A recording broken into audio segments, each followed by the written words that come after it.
Just playing a little afternoon chess, breaking the monotony. That's all. Just a little afternoon. Just a little afternoon chess.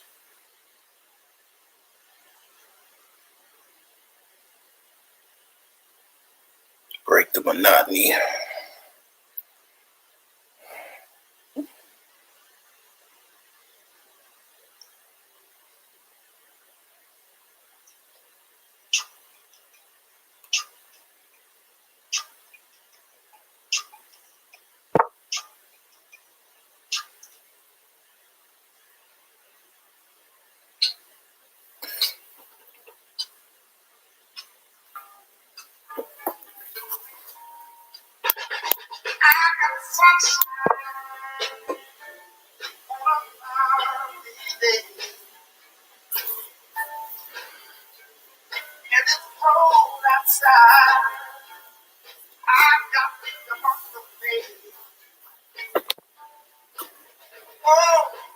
Oh yeah. Yeah.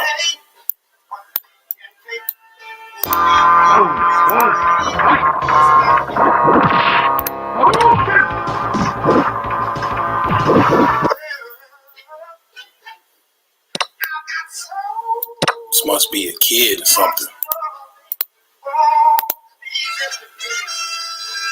Oh, he just joined. He joined last month. We got a Into the Loyalty 77 cat.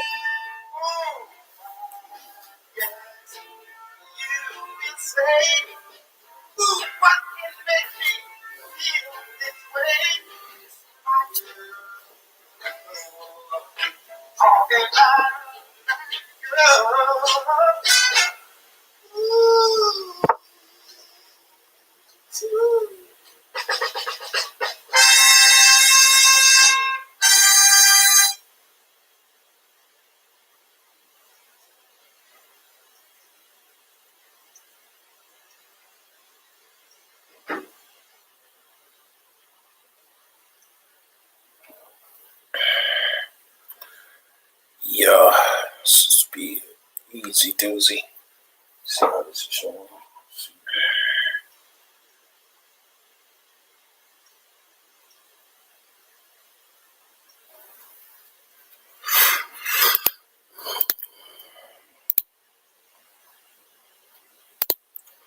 Should be a doozy.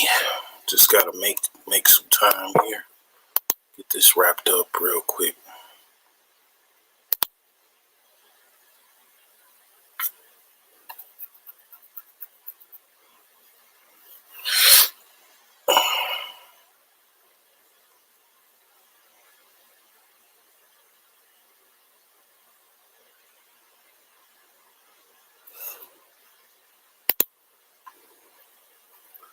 I got some sound effects that I'm gonna play. Let me see here.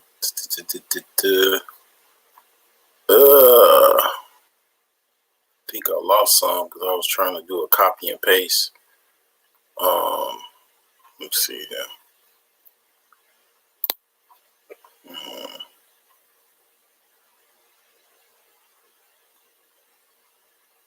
I got some new shit. Let's see. What's in my music? All right, sound effects.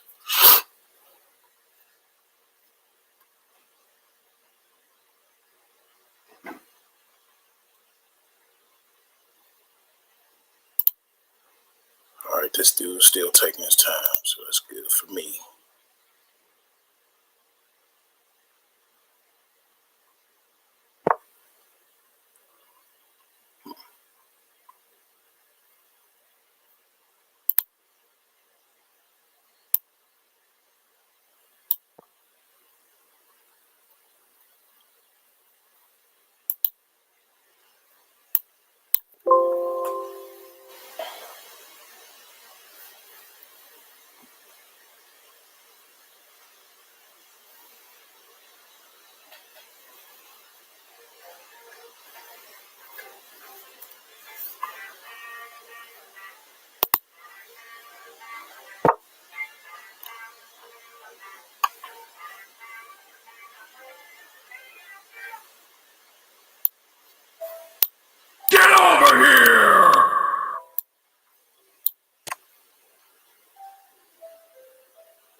I got me a second house here.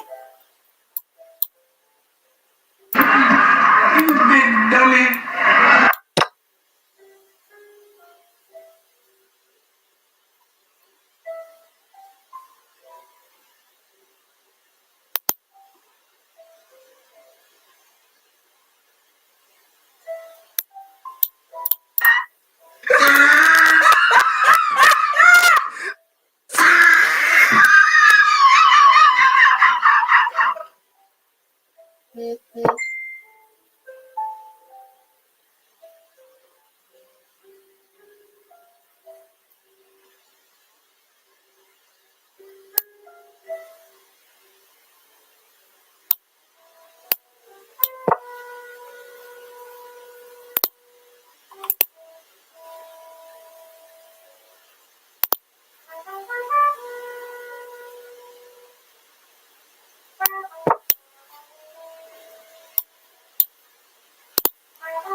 Gotcha, bitch.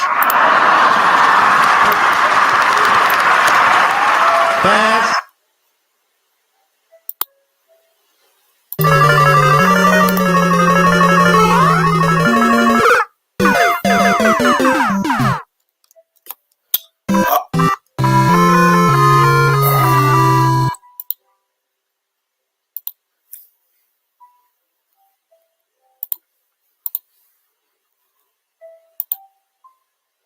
Yeah, that was bad. That was bad. That guy gave me some content and pushed my score up a little bit higher. Shout out to Columbia. Oh man. Shout out. But yeah, man, it's I just wanted to break the monotony, man. It was I gotta try to, get myself together with this car situation. So I'm selling my car on eBay. Pretty much if you're in the market for a used car and you want to fix it up, get you something like a classic or whatever. Get you a classic car. You know what I'm saying? You definitely got something that got something for you.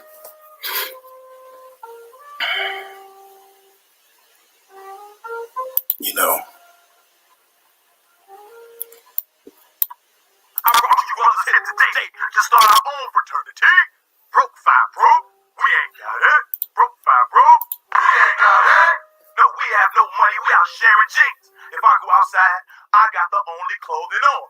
How many cars do we own? None. How many cars do we own? None, sir. Should we let our woman go and be with the cat with the car? Yes, we will. Why? Because we can't afford gas. Say it with me. We can't afford no gas. Say it. We can't afford no gas. So we ain't driving.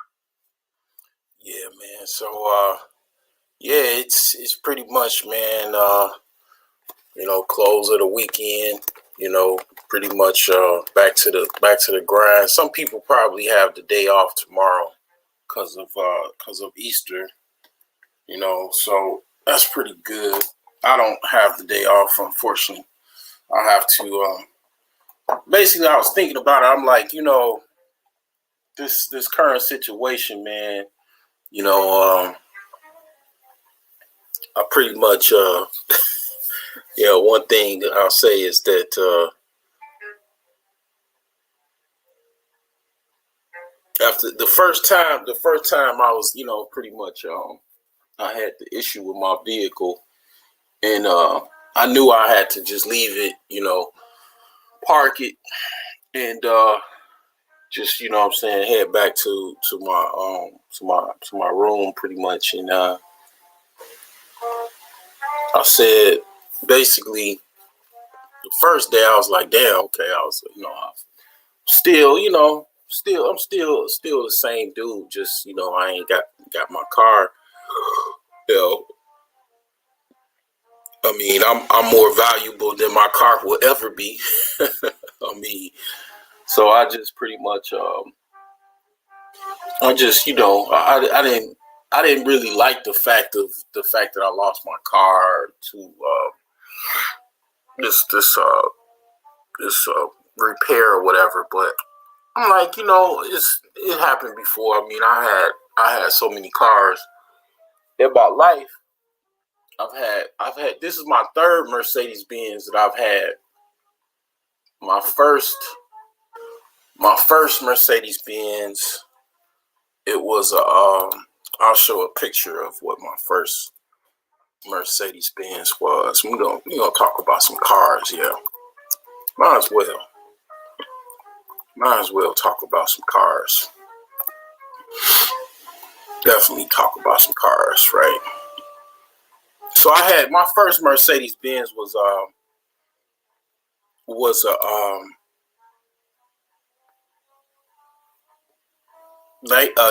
1991 Mercedes Benz 300. Okay, that was what my first Mercedes Benz was. Let me get back to my screen.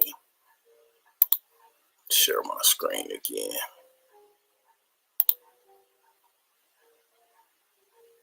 We're gonna talk about some cars. So this will be the example of what my first Mercedes Benz was. I had this back in, I was working at UPS, and I got this right here. This was something I got from the auction. Pretty much, man, I'm gonna be honest, my mother helped me with probably 60 to 70% of the purchase of the car, man. I mean, I am an unapologetic mama's boy, most definitely.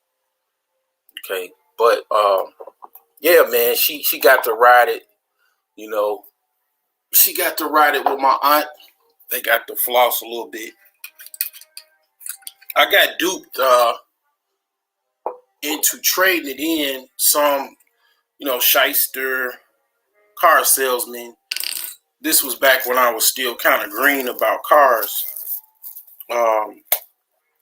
He said pretty much that the car was on its way out because it had a shifter cable that it went out, and basically the shifter cable had went out, but all it was just a repair that had to be done. I thought it was the trans that went out, but it wasn't even the transmission. It was just a shifter cable. So that's the thing about like advice. One good thing about because at the time I was 25 years old. It was my first Mercedes Benz. It was like probably at that time. At that time, I had three cars. I had a 1991, this car here, Mercedes Benz 300. Then I had a 1995 Hyundai Sonata. Then I had the same time a 1994 Mercury Cougar. And I have to say, man, that's pretty much, I'm going back to that type of lifestyle because, like I say, one car go down, you got another one that go back up. I ended up selling that car to some dude that was across the apartment from me, the Hyundai Sonata, and then I gave the car, the 94 Mercury Cougar, and then to my sister, and then she basically blew it up. She didn't want to fix it. Virgo women are very, very cheap. I just, I can't say that enough. And not to say that the men ain't either, but they have a hard time, man, putting money up, man. It could be almost damn near a life or death situation. They don't want to put the money up. They got that real bad. But the thing is that I gave that one up, so I was left with this car. Then I ended up doing the dummy, which was basically trading it in for another car that was financed, which was a 2005 basically a 2005 Chevy Impala. So yeah, it was just a bunch of like mess, man. I mean, really, I was doing things very well. I was staying away from financing cars. I was just basically buying cars cash. And I was actually doing quite well, but I'm gonna tell you about keeping up with the Joneses. Keeping up with the Joneses put me in a situation where I was doing fine. I was driving good. Cause see, what the trick is, this is what you do. If you got a car that is, let's say, like I could literally buy this car right now. I could buy this car right here. It would be like a classic car, right? Like rappers used to rap about cars like this, right? So whatever used car you have, if you feel some type of way about it, all you have to do is just dress extremely nice. And when you get out the car, or as the young people say, hop out the car, you look, pretty good. You got, the nice style to you and everything like that. So it don't even matter what kind of car you got, because it's the man that drives the car, not the car itself. As long as it's clean, looks nice or whatever, it doesn't even matter. If you getting out the car, you tall, handsome, and dress nice to the T, it don't really, the car, it's like, oh, okay, it's a car. But then, see, here's the problem. This is why this goes back to hate. You could have a car like this and look extremely fly and have a very nice fashion and unique fashion, because, you went to brokegeniuses.com and you bought a couple t-shirts, and ain't nobody got no t-shirt like this. And then you got a nice little pair of fly sneaks and some jeans or whatever you got. And, basically, when you have your fashion good, basically you walking around with everybody got to get out their car, you look totally different than everybody else. You a superstar outside the car, whereas somebody else, they might have a brand new car, whatever, and they looking at you like, God dog it, I can beat this dude when I'm inside the car, but when I get out of the car, I can't beat this dude. This dude taller than me. He look better than me. He dressed better than me. So it's like, damn. That's probably why cats just sit in their car, man. I don't know. But this was my first Benz right here. And I don't know, man. There's some weird dude, man, messaging me about my car. He gave me the number. I mean, he gave me his number, okay? And it's like he wants me to call him because see, here's the thing. It's people on the internet that's bored. I mean, and they want to bother other people though. Like I ain't necessarily bothering nobody. I'm on my channel making my content. You don't have to hop on. You know, it's still gonna be here. Whatever I do with this video, I do with it. But the thing is that you got people that actually want to bug you because they're bored at home. You know, and it's like, man, the car is for sale. You can message me if you want to buy it. I don't want to call you or talk to you because I know what that is. You want to call me and you're bored and you want to haggle me through a phone call. You know, dude looks like he's probably in his 50s or something. I don't know, 60s. And it's like, I mean, you want to call me because you're bored and you want to try to see if you can, you know, people get off on trying to haggle with people. Like people like that's how people actually literally I know this because I used to go to the flea market and I used to sell products and stuff. And people would just walk around just to haggle people just for kicks.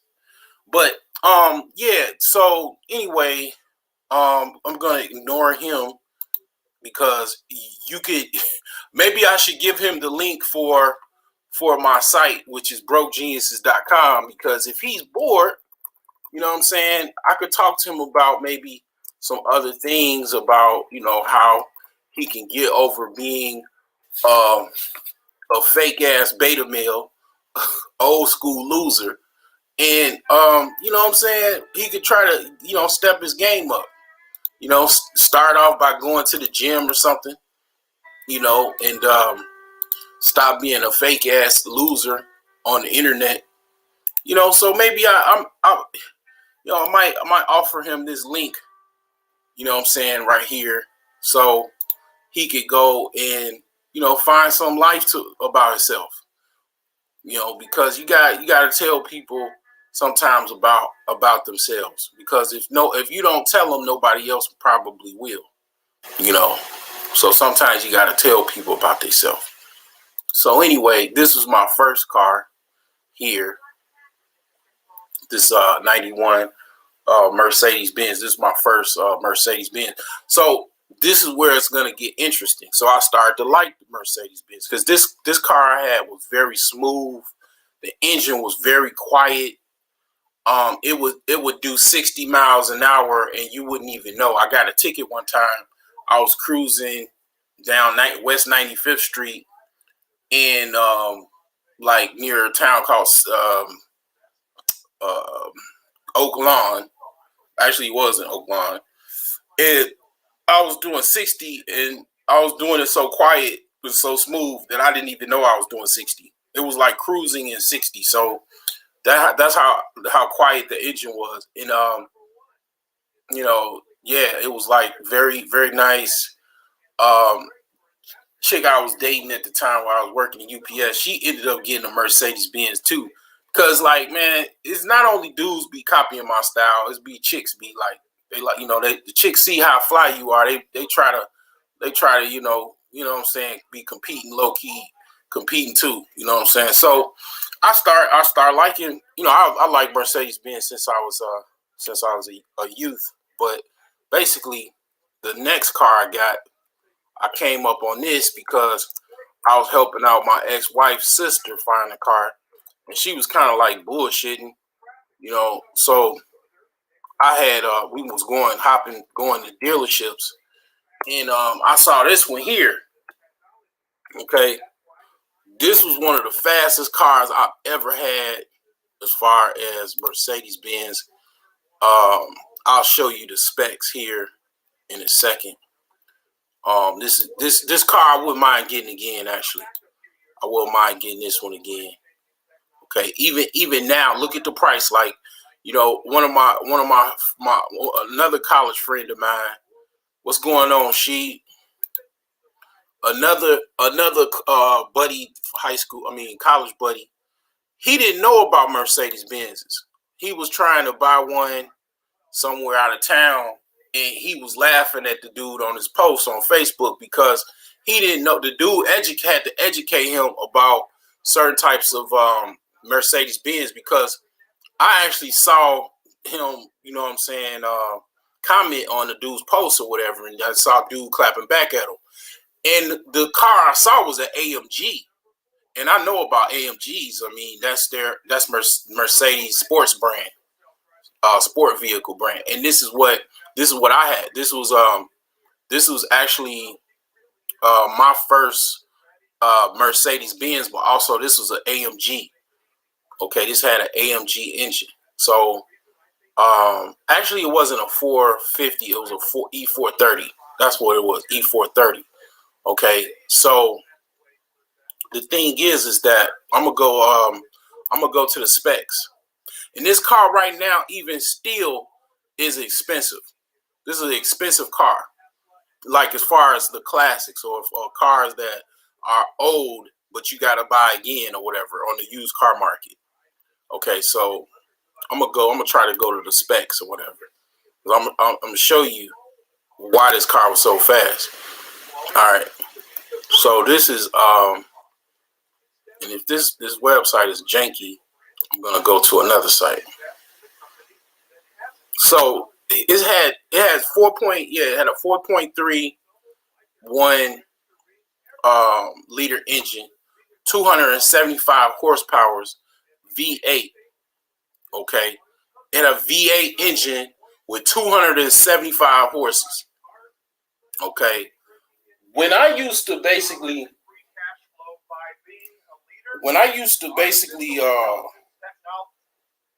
go to when I used to drive this car, and I got a hard foot on the gas pedal, so what I would do is when I hit the gas pedal in this 450, this E430 with the 275 horses, I mean, basically, man, I would just look at the other cars would be in a rear view, and they would just get real small real fast. That's all I remember with this car. I was like, whoa, this car had a whole bunch of guts to it. It was very fast. It was really raggedy. I had the car I bought I got it for $900. I mean, it was raggedy. It had rust spots and stuff like that. But let me, for just purposes of just me, just I'm gonna actually log in, and I'm gonna see what an E430 goes for, because I want to see if I can see what they're going for. Because you know what, when I like cars, when I like certain cars, I try to buy them again. You know what I'm saying? So this is an E430. Don't look that up. So see if there any in the market. I don't know why this does this, but okay, I'll try to see. So I want to look for 1995 to, let's just put 2001 in any distance. See, because basically, eBay, it's only what eBay actually has on the market. If they don't have cars on the market, then it ain't, it's nothing you could do about it. But let's see about the E55 AMG, because I know about that. So as you can see, so for example, look at this. This is a 2000 Mercedes-Benz E-Class. These are what people don't know about older cars, right? This is a 2000 Mercedes-Benz E-Class, E55 AMG. Okay, $23,000. And then you could go right on Kelly Blue Book. Kelly Blue Book is a very, very interesting site for if you're trying to look for cars and prices and stuff. So all you got to do, so for example, that car that I was looking for that I'm trying to find, that I had my second Mercedes-Benz, okay?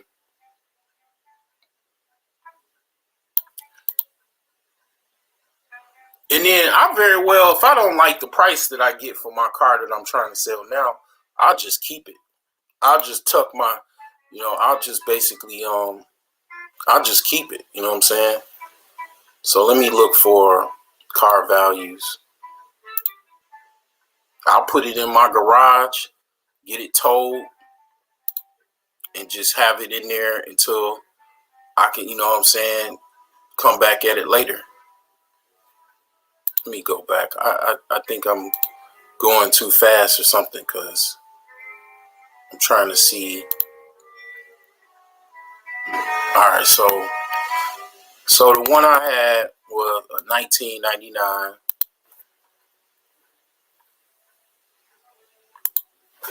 Let me get my other phone. Let's see here.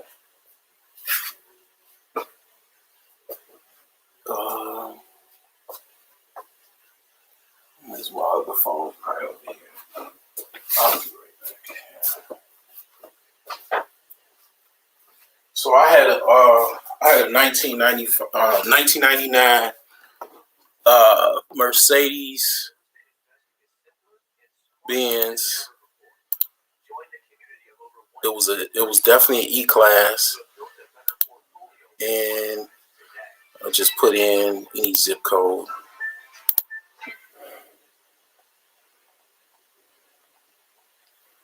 It was a sedan, and E430 it was. Now let's see here. No thanks. Let's see here if they give me the standard price.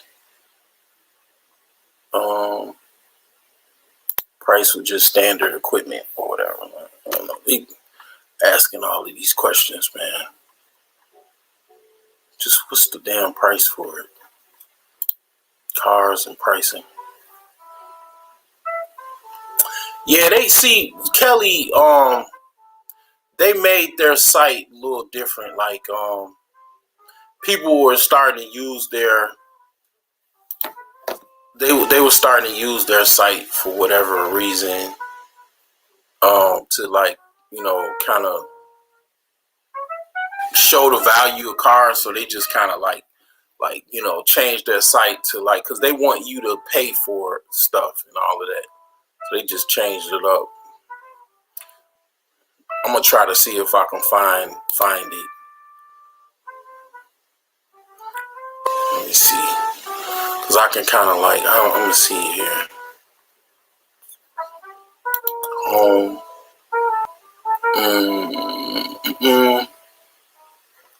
Get my car value.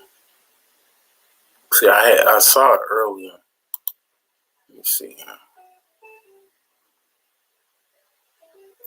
Yeah, well, what I'll do is I'll just Google it because it should come up. I think I already showed it, but let me put in E430. Let's see. Yeah, it does it when you Google it, but when you try to put it in their site, they try to play hard to get with you. Let's see. So it's loading up. Let's see here. Okay, so they got some for sale. See, these ain't cheap. They're not even giving these away. They're not giving these away. You know what I'm saying? This is a price of like, almost. You go buy, some used car that's like only 5 years old. But I'm gonna tell you what the difference is if you bought one of these. I mean, basically, like, you're getting a fast car, a really, really fast car, classic car. And it's really, really fast. Now, this is in Georgia. It's in Marietta, Georgia, but I'm just trying to show the actual. But this is actually a E320. This is not what I was looking for. I'm looking for E430. So this is an E430 here. This is a 98. This is in Tennessee, Chattanooga, Tennessee. So yeah, you got the 4.3 8-liter. Basically 8-cylinder, and it's got 275 standard horse. And one thing about cars, if you want to increase the horsepower, you can just do something very, very simple. It costs about $200 or $300. You get what is called a K and N filter. What's going on, she? You probably know about the K and N filter. So you get, if you want to get like 20 horses, let me put that on here. So a K and N filter kit. Man, let me.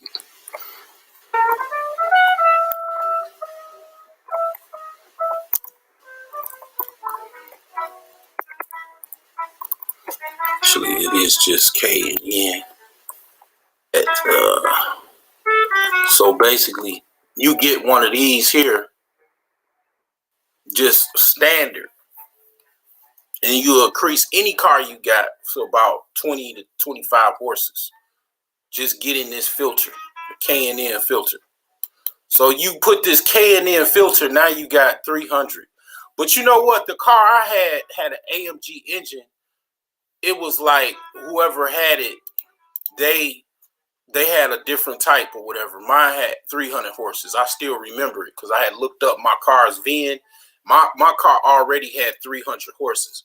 So imagine, I was extremely broke at the time that I had this vehicle. But imagine I just bought a K&N filter and put it on it. Now I got 325 horses. You know, I'm racing Porsches and shit like that when I had my E430. Okay, basically that was my second. But as you can see, we go back to eBay. And then definitely let me put in my car, and I think you could ship it or whatever. You could definitely ship it or whatever.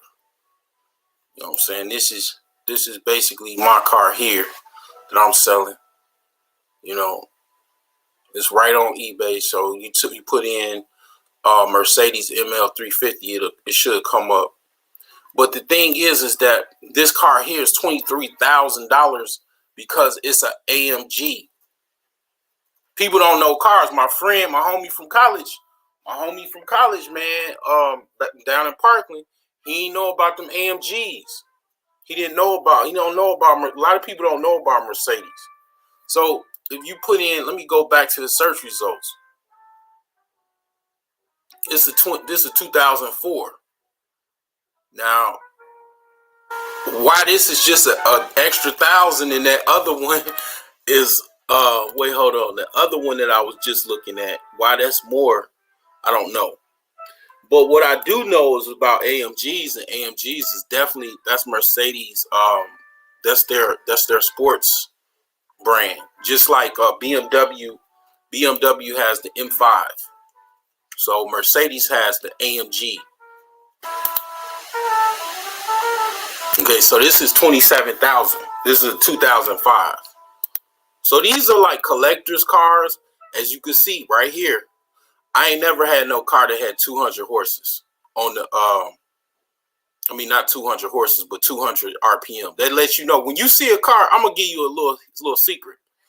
If you see a car that has at least 160 on the dash, that's an indicator that it has at least 250 plus horses.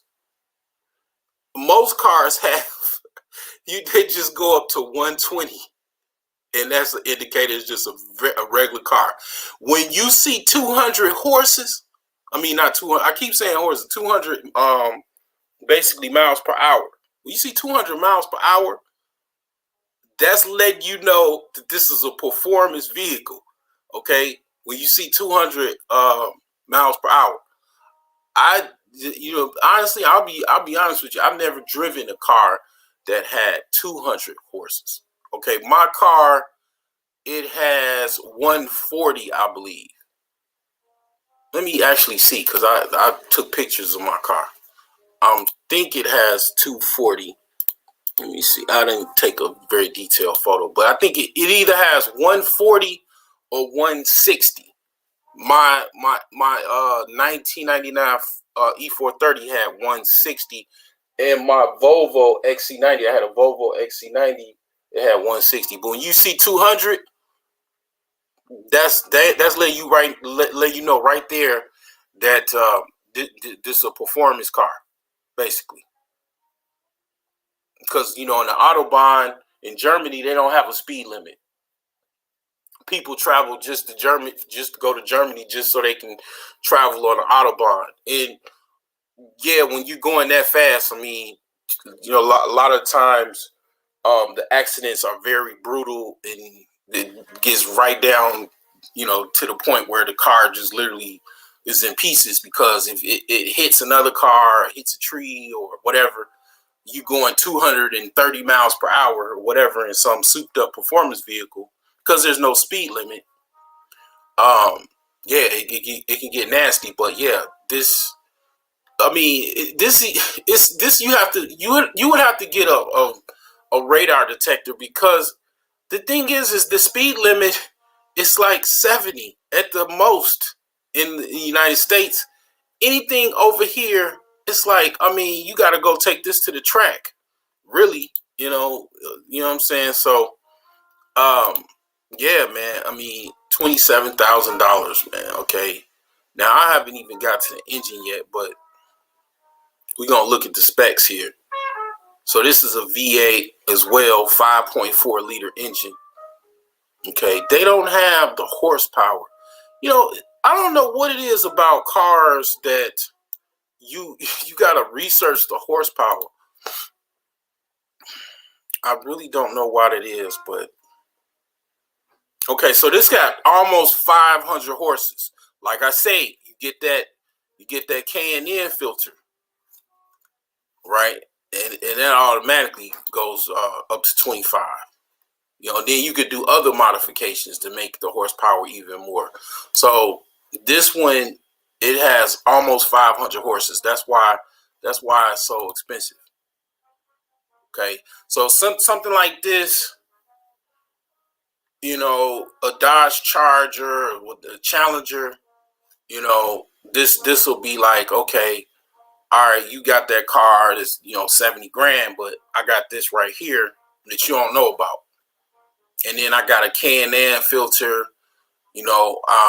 I put some turbo boosters or something in or whatever, and then boom, you having a little hard time getting up with me, with my old ass Mercedes Benz. But I wouldn't I don't know if I would spend this much on this car. I mean, that's quite a bit of money. I mean, I would buy a house. I could buy about 2 houses with this amount of money. I mean, so but the thing is that said that's why V12 cars are Lamborghinis and Bugatti motors are downgraded. They downgraded.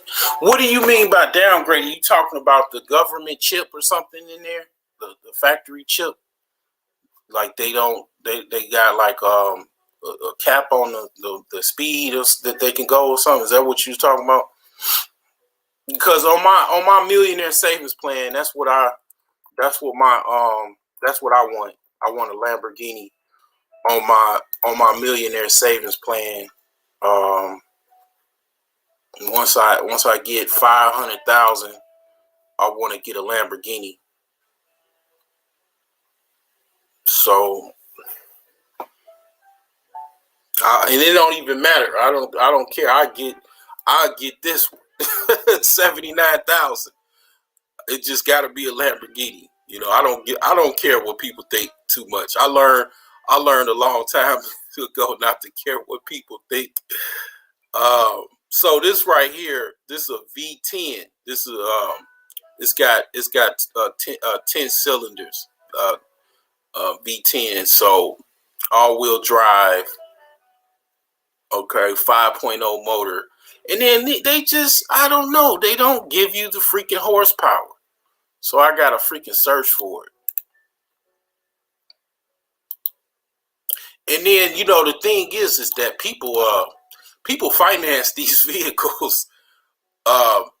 This one has low mileage.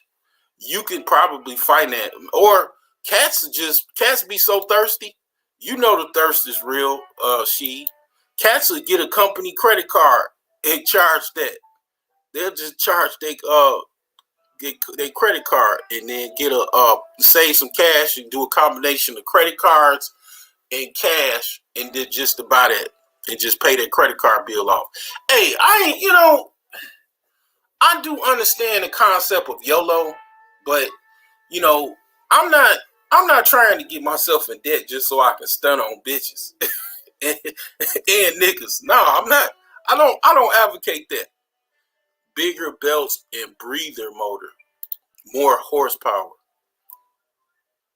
Oh, so you saying that?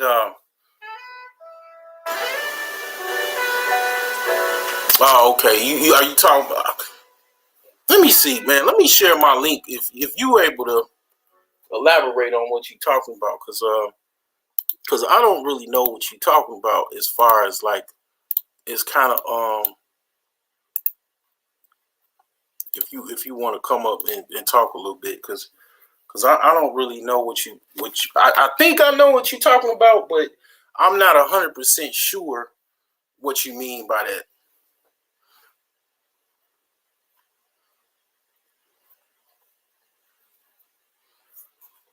Cause this one here, yeah, a cat what's going on, she? What's going on? Can you hear? Let me see. You got your mic is muted.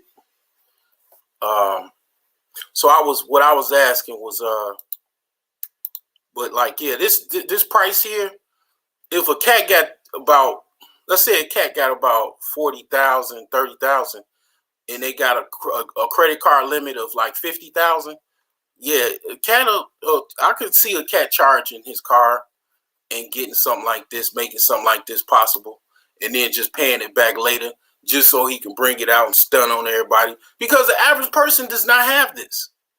An average person don't have a Lamborghini, nothing.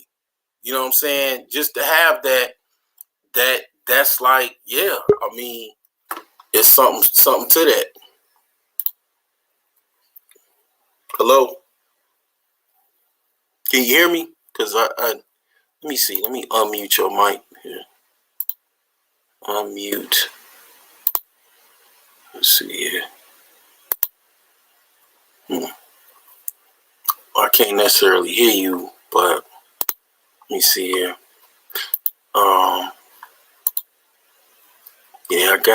Yeah, I mean, yeah, I can't hear you, man, but yeah, like pretty much, yeah, this Lamborghini here, that's pretty affordable. Pretty affordable, man, in the sense of Lamborghinis, because a lot of the other ones are very much expensive, And then you can get these at the auction for a lot cheaper as well. You can get, it's quite common for you to get a Lamborghini, like, less than that. Like this one here. Let's see here. Add to the stream. Oh, yeah, connection. Okay. Okay. Yeah, it's all good. Yeah, I pretty much, like, I was looking at this Spider. Let's see. Let's see.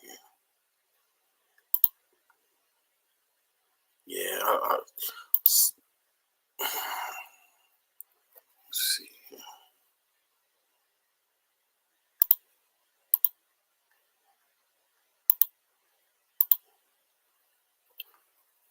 Yeah, so yeah, this Spider here that I was gonna look at, because it was like 70 grand. Like this one, You know, this was got low mileage. This is a V10. Well, it's not. It's not really that low. But this is kind of like somewhat. He wants 110 for it. But like something like this, nobody has it. You can just about get any type of Lamborghini, and ain't nobody got it.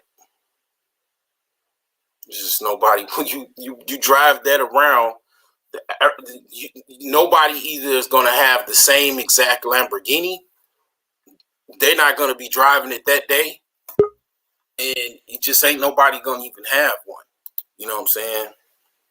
So it's like basically ain't nobody yeah, I can't hear you, man. You just popping in and out.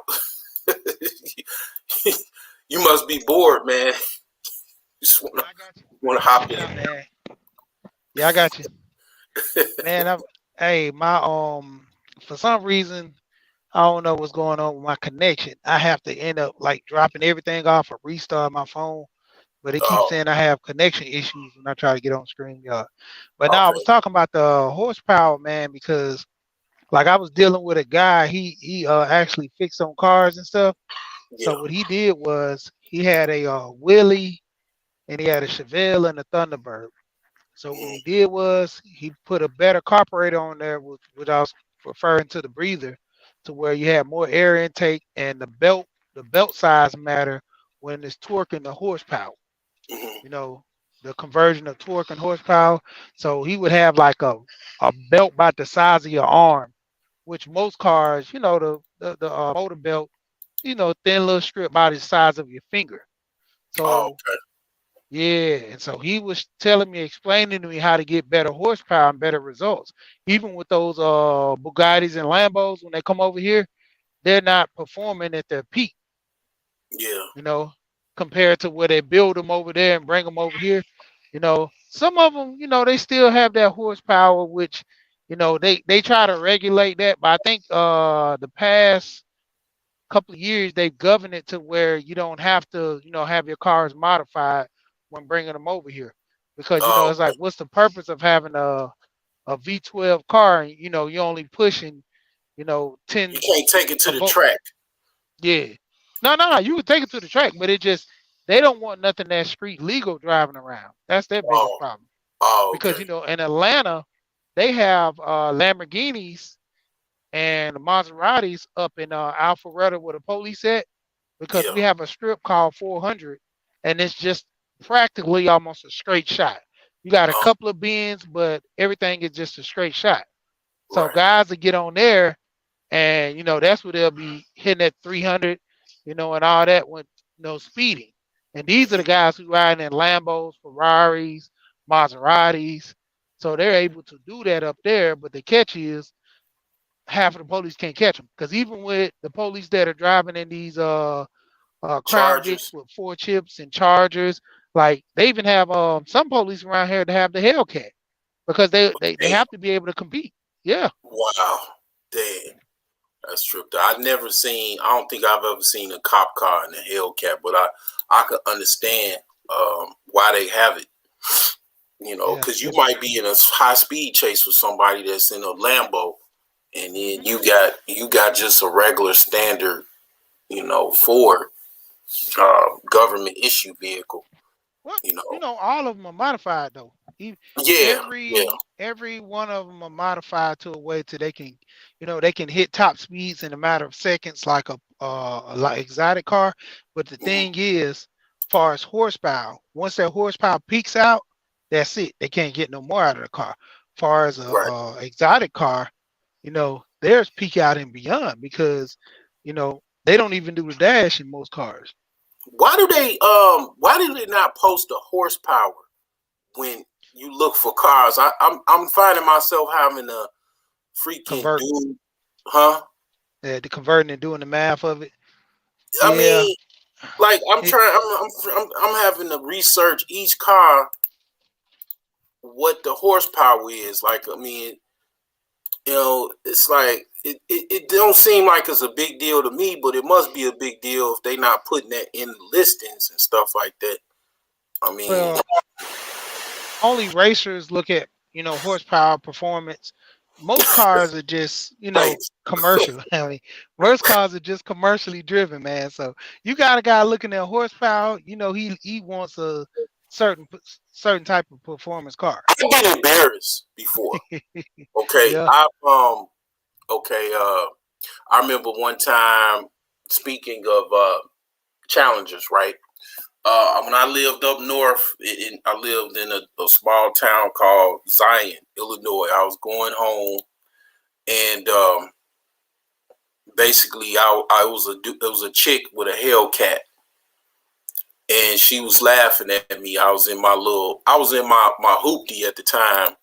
I had okay, so it's got 520 horses. This one I've been trying to search for the last 15 minutes.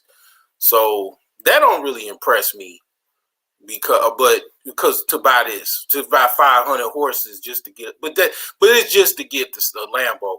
But anyway, man, long story short, I still was trying to race. Man, she laughed at me and drove off and sped off in that little Hellcat, man. And, I felt some type of way about that, man. I still to this day feel some type of way about that. You know what I'm saying? But, yeah, cars, man, as far as things is concerned with with certain modifications, you know about the K&N filter? Yeah, the K&N the cold start filters and all that. Yeah, Have I you heard of them. you ever install you ever installed one? Nah, cause I'm not that big on like performance like that. My homeboy, cause he had a Mustang. He put one on, and what was the other car he had? He had a Magnum, the Dodge Magnum. Yeah. Man, that thing I didn't even, because he always told me how it converts from a um a 4-cylinder to an 8-cylinder, and I didn't know. But I got somebody in the background. Yes. But this guy got like 16. Right there, hold on, I could. It's all good. Yeah, but the guy got like 16 spark plugs in there, man. That was crazy. Uh-huh. Yeah, it's like cars that are overpriced. You think they overpriced, but they actually kind of rare cars, or it's just a car that was expensive long time ago and it still retained a lot of its value. Because, like, for example, this is another one that's a E55 AMG, and it's old. 2002 is old, but you already know this a almost a 500 horsepower car. It look old, but it's fast. You know what I'm saying? It's like them 350 motors, them American motors. A lot of people put those cars in all kind of different. They take that Corvette engine or whatever, put it in another car, just so they can be at the light and somebody thinking they got somebody at a straightaway, and then they just take off.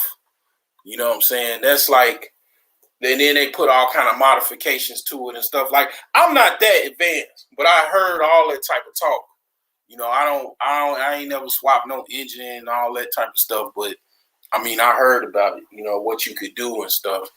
Yeah, because I've seen dudes take I seen a guy on YouTube. He beat it wasn't a Hellcat. It was like one of those 3.92 whatever motors on the Challenger. He beat one of those, like he beat one of those with a Nissan Altima. But he had like the souped up with the cold start and all that, and some type of performance breather right there. And so what he did was, when he put that on there, the guy, he's running them and he thinking he hitting him with the head, try to race him, and the guy laughing. So he speed up a little bit. He let the Dodge get in front of him. Once he let the Dodge get in front of him, he caught an opening and then just zoomed him. The Dodge couldn't keep up. Yeah. And this was like a 90, I think it was like a 99 or a 2000 something Altima. So you would look at that little car, then he didn't have it painted. He had the car was the red hood, like a dusty red hood.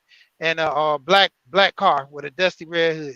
So this guy Yeah. looking at it like a piece of crap, but he got a performance steering wheel and everything in there.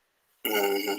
Yeah, so he thinking that the guy just got a little piece of car and he just running fast and driving on the interstate, and he end up hitting that gas and putting his foot in it.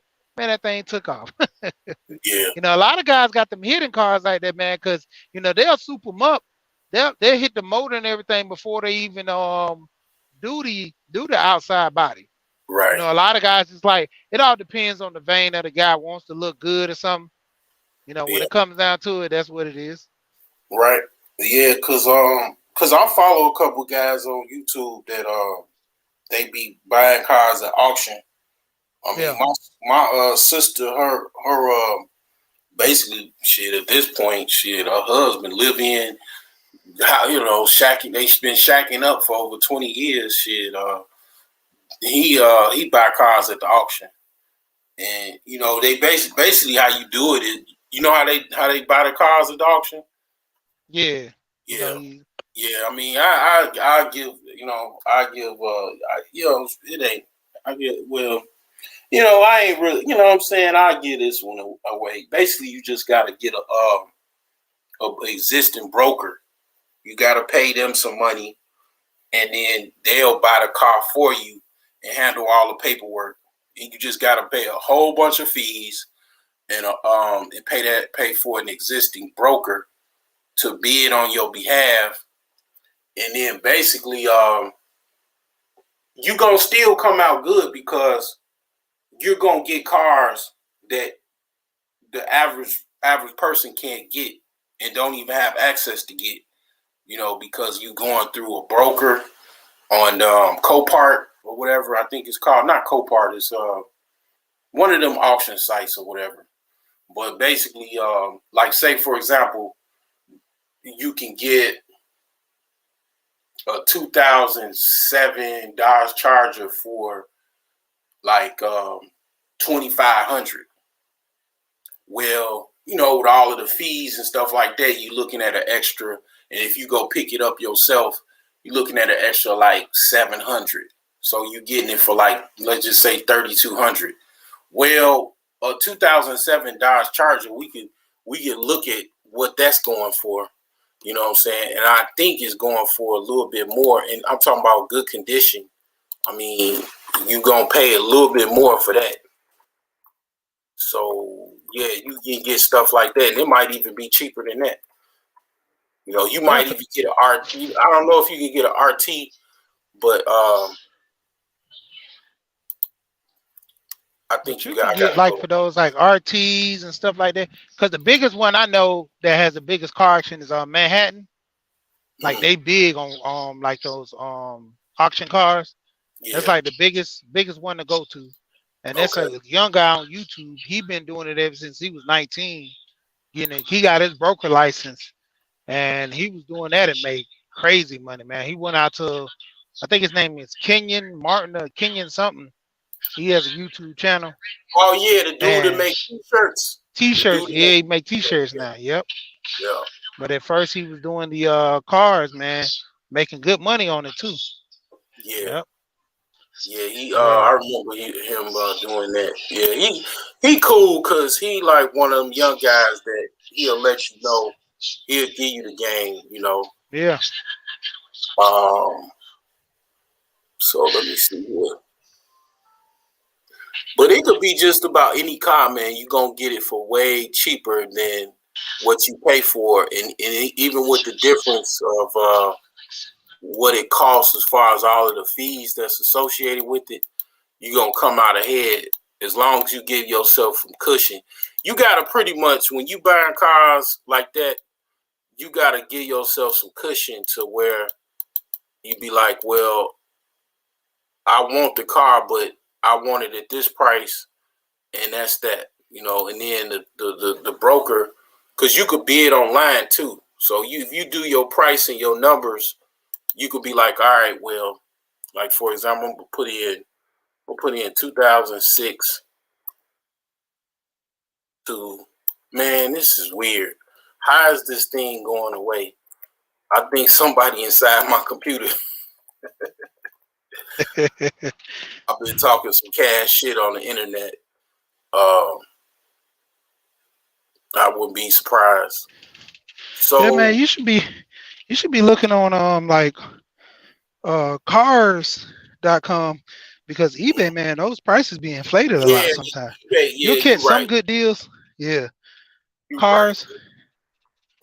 Yeah, you're right. Cause eBay, it be just kind of like I put my stuff at 500. I mean, I'm like, you know, I'm just trying to get rid of the car pretty much. If I sell it for 500, I'm okay with that. But I mean, if I can get a little bit more, it's definitely worth it. But the thing is that some people be selling their car for way more than what it's worth, and just trying to finesse people and all that shit. When it's like, okay, cool, but ain't nobody gonna go for that. Ain't everybody gonna go for that. But yeah, I'll put in 10,000, and I don't really know the prices. I might be talking off the side of my head because I don't really know I ain't Yeah, really because no Dodge Charger buff. Like, my homeboy, he bought a Challenger for like 19 at but he bought it at West Condo. It was still in good condition because they did a little whole check for him, but he paid like 19,000. He bought an RT, a 2000. It was a 2019. Well, no, it was a 2020. He had bought a 2020 RT, and it only had 10,000 miles on it. It was a rental car, and they had 10,000. And he so I bought it for mean, this 19. this is this is a car. I do know this in Chicago. These are the cars people stealing. I mean, Yeah, they. I'm talking about this. These are cars. They pulling out guns. They telling you to get out the car. I do know that.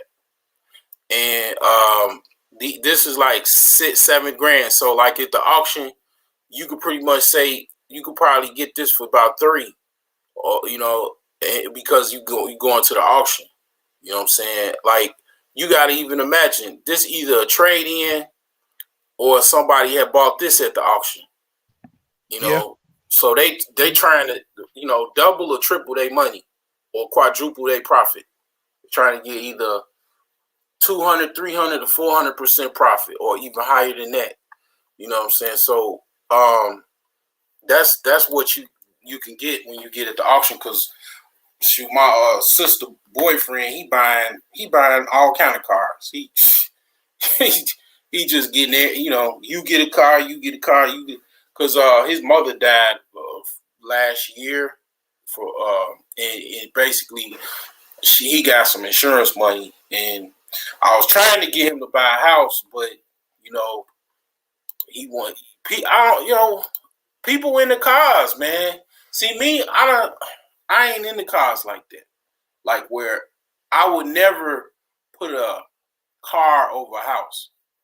But cats, a lot of cats. That's their priority. They prioritize a car over a house. You know, I mean, I've been through some situations where I didn't have no place to go or whatever. Or, I've been, you know what I'm saying, in situations where having a place to stay was an issue. So I understand the value of a car. I mean, a house, over a car. Like, some people probably ain't never, a lot of young people probably ain't never been in no situation where they had, got kicked out of the house, or, they somewhere and they, you know what I'm saying, they ain't got no place to go, and they value a car, over a house. You know what I'm saying? Like, I unfortunately learned that at an early age, of the importance of having a roof over your head, the value of that over a car. And I don't really feel comfortable. I never lived in no car. Like, I don't feel comfortable sleeping somewhere in a car because that's unsafe to me.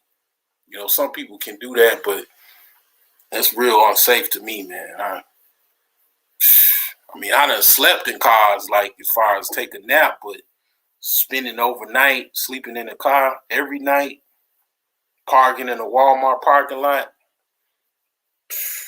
man. You there? Yeah, I'm here. I was just moving. I was just doing a little moving around. But Oh, yeah, you man. oh, No, I was grabbing some stuff out my truck. oh, okay. Hold on. So what was your fastest car? Mask. What was your fastest car you ever had? I Or got it. Oh, go ahead. Talk to Robert. oh Yeah, yeah, no, yeah.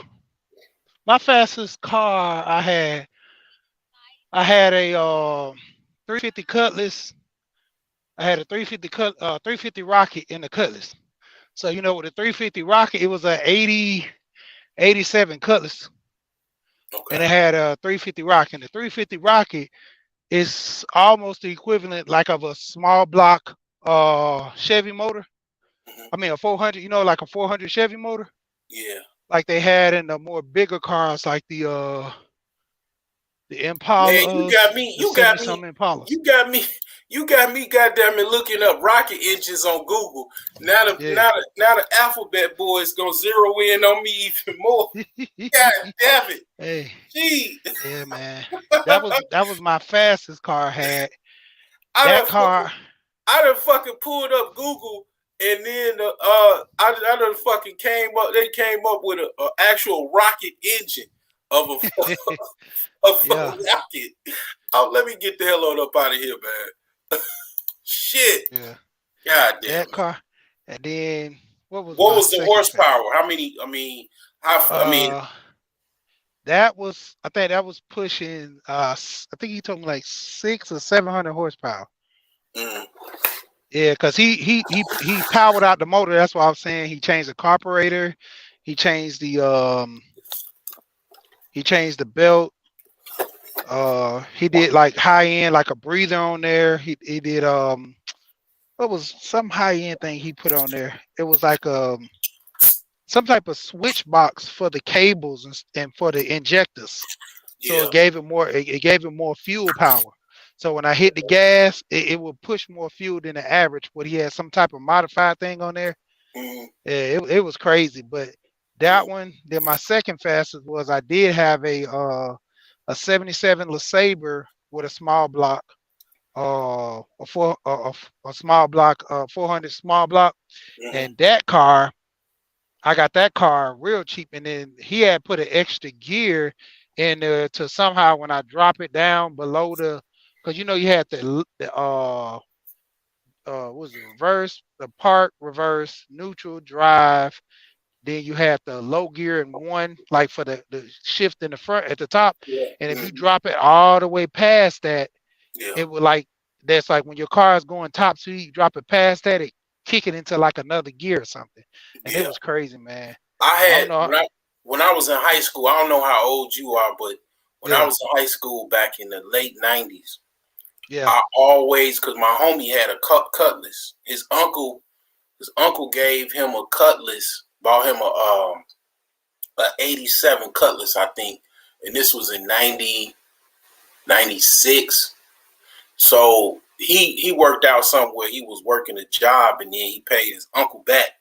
But he had an '87 Cutlass, and he knew how to put sounds in it. A homie I grew up with, and he had the little tinted windows with the gray tint, the mirror tint, and he had the sound system, and man, I mean, that was he had the baddest car on the block. I mean, but I was in high school. This is what I saw. When I got older and I went away to school and everything, I still like cutlasses. I wanted the bubble style cutlass that was the '95 model on up, and I tried to get one to holy hell, but You talking about you talking about the caprices? That's what the bubble caprice, no, not the colors. I'm gonna tell you, I'm gonna show you exactly what I'm talking about. I'm gonna share my screen again, because they used to put when I was in high school, you was like pulling all the bras if you had a cutlass for whatever little regal, and they would put the little basic rims on there. You know, Mm-hmm.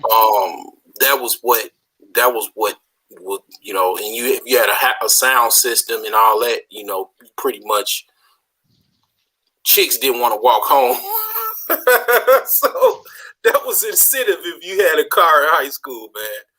So I mean, this is kind of like what I'm talking about. What my homie had in high school. Let me share my screen. Probably, we probably talking about something that you had like this. I got so many damn windows open. So he had this one on the right, something like this. But he had a white. It was all white.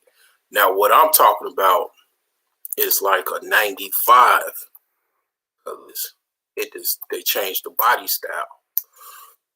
This is what I wanted when I was in college. When I was about 99, I tried to get one of these. I walked in the finance department. They told me to get get the stepping pretty much. You know what I'm saying? Get your broke ass up out of here. I mean, yeah, this is what I want. But this was a long time ago.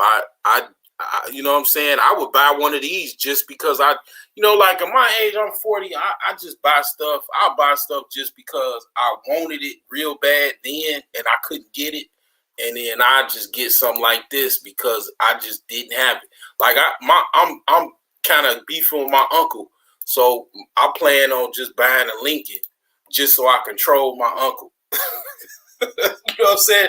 When you get older, man, your pettiness just changes a little bit. I mean, at least for me, because I just like doing shit like that. I feel you. Those are classic cars. I mean, yeah, I would do the same thing. Like for me, I know you seen the meme. I'm after everything that they said I couldn't get or that I wanted. And I couldn't get. I still keep track of everything that I had problems getting or couldn't get, man. A lot of stuff that I get now or get, I couldn't get it a long time ago or wanted it and couldn't get it. The dude who owned Papa John's, you heard about him? How he went back and got his father's old, was like 79 Camaro that they sold, and he loved that car so much. He ended up showing the VIN number. He found the VIN number. And he told anybody they can get that car to him, they'll be well paid. And lo and behold, somebody had it, brought it to him, got paid. Wow. Yeah. I mean, that's the power. That's one of the powers of influence and money. Like, you know what I'm saying? That stuff like that can happen. I bet that's one of his admins or whatever, one of his executive assistants, he gave him because a lot of people don't understand the assistant thing. I'm actually looking for somebody. I'm trying to get a local chick here to help me out. But when you get to the point where you go from being a runner to an admin assistant to a executive assistant, you ain't gotta do nothing hardly as an executive assistant. You just doing stuff for the the CEO or the company or whatever he tell you to do, whether it's some personal shit or some stuff that got to do with the company. If the dude said, the owner of Papa John say, I need you to find this VIN number, and executive assistant, he ain't doing nothing. Walk around the office, drinking coffee, answering, making sure his secretaries or admin assistants doing their job and everybody doing their job. So when the boss asks him, hey, I need you to go do this favor for me, and then I'm gonna give you a bonus. I'm gonna give you $15,000 if you can locate this vehicle. He gonna send everybody he know that he could find to get this job done and find this car and whatnot. He gonna call his cousin that work at the DMV down in Dallas or whatever, and he gonna make it happen. You know what I'm saying? So yeah, I can feel it. Like, and then dude a billionaire, so that ain't nothing. I got your email. I'm gonna send you a link to my partner. He has a virtual assistant to where he has a virtual assistant because he told me about this thing called LastPass, where he has a setup to where his virtual assistant goes in his LastPass account. He don't have nothing too extreme in there, just minor stuff because he do government stuff. So he gave her just the minute stuff for like the family business. So this virtual assistant, he call him or text him and let him know, hey, add this to the calendar. They look up projects for him, and he just paying by the month, or he paying Oh, by the, okay. you know. I mean, That's what's up, man. it's a blast for him. He loved that. He always telling me about it, man. He was like, "Yeah, man, I got my virtual assistant looking up a thesis paper from my website because he has a tech web where he entertains like different projects because he's in that field of tech and everything. He Mhm. works. He does like the networking for the hospitals for the I think for the VA and stuff. So he Mhm. do their network system because he was in the military. So you know he worked with them. And Mhm. man, his assistant thing, he always tells me he's like, man, it's amazing. He's like, man, I don't know, I should have got this a long time ago, man. Yeah, Like, I've been thinking about it because the thing is that I work, I kind of do the same stuff, but I do even more because I'm doing two jobs, which I'm in arguing with them about it because they gotta either pay me more money or just let me do one job and then hire somebody else to help me out because I'm yeah, getting backlogged and shit with work from my other job that they got me doing, and they not paying me to. They got me doing like working with the computers, and hmm, then they paying me a little bit extra to deal with the networking. yeah, And they shortchanging me.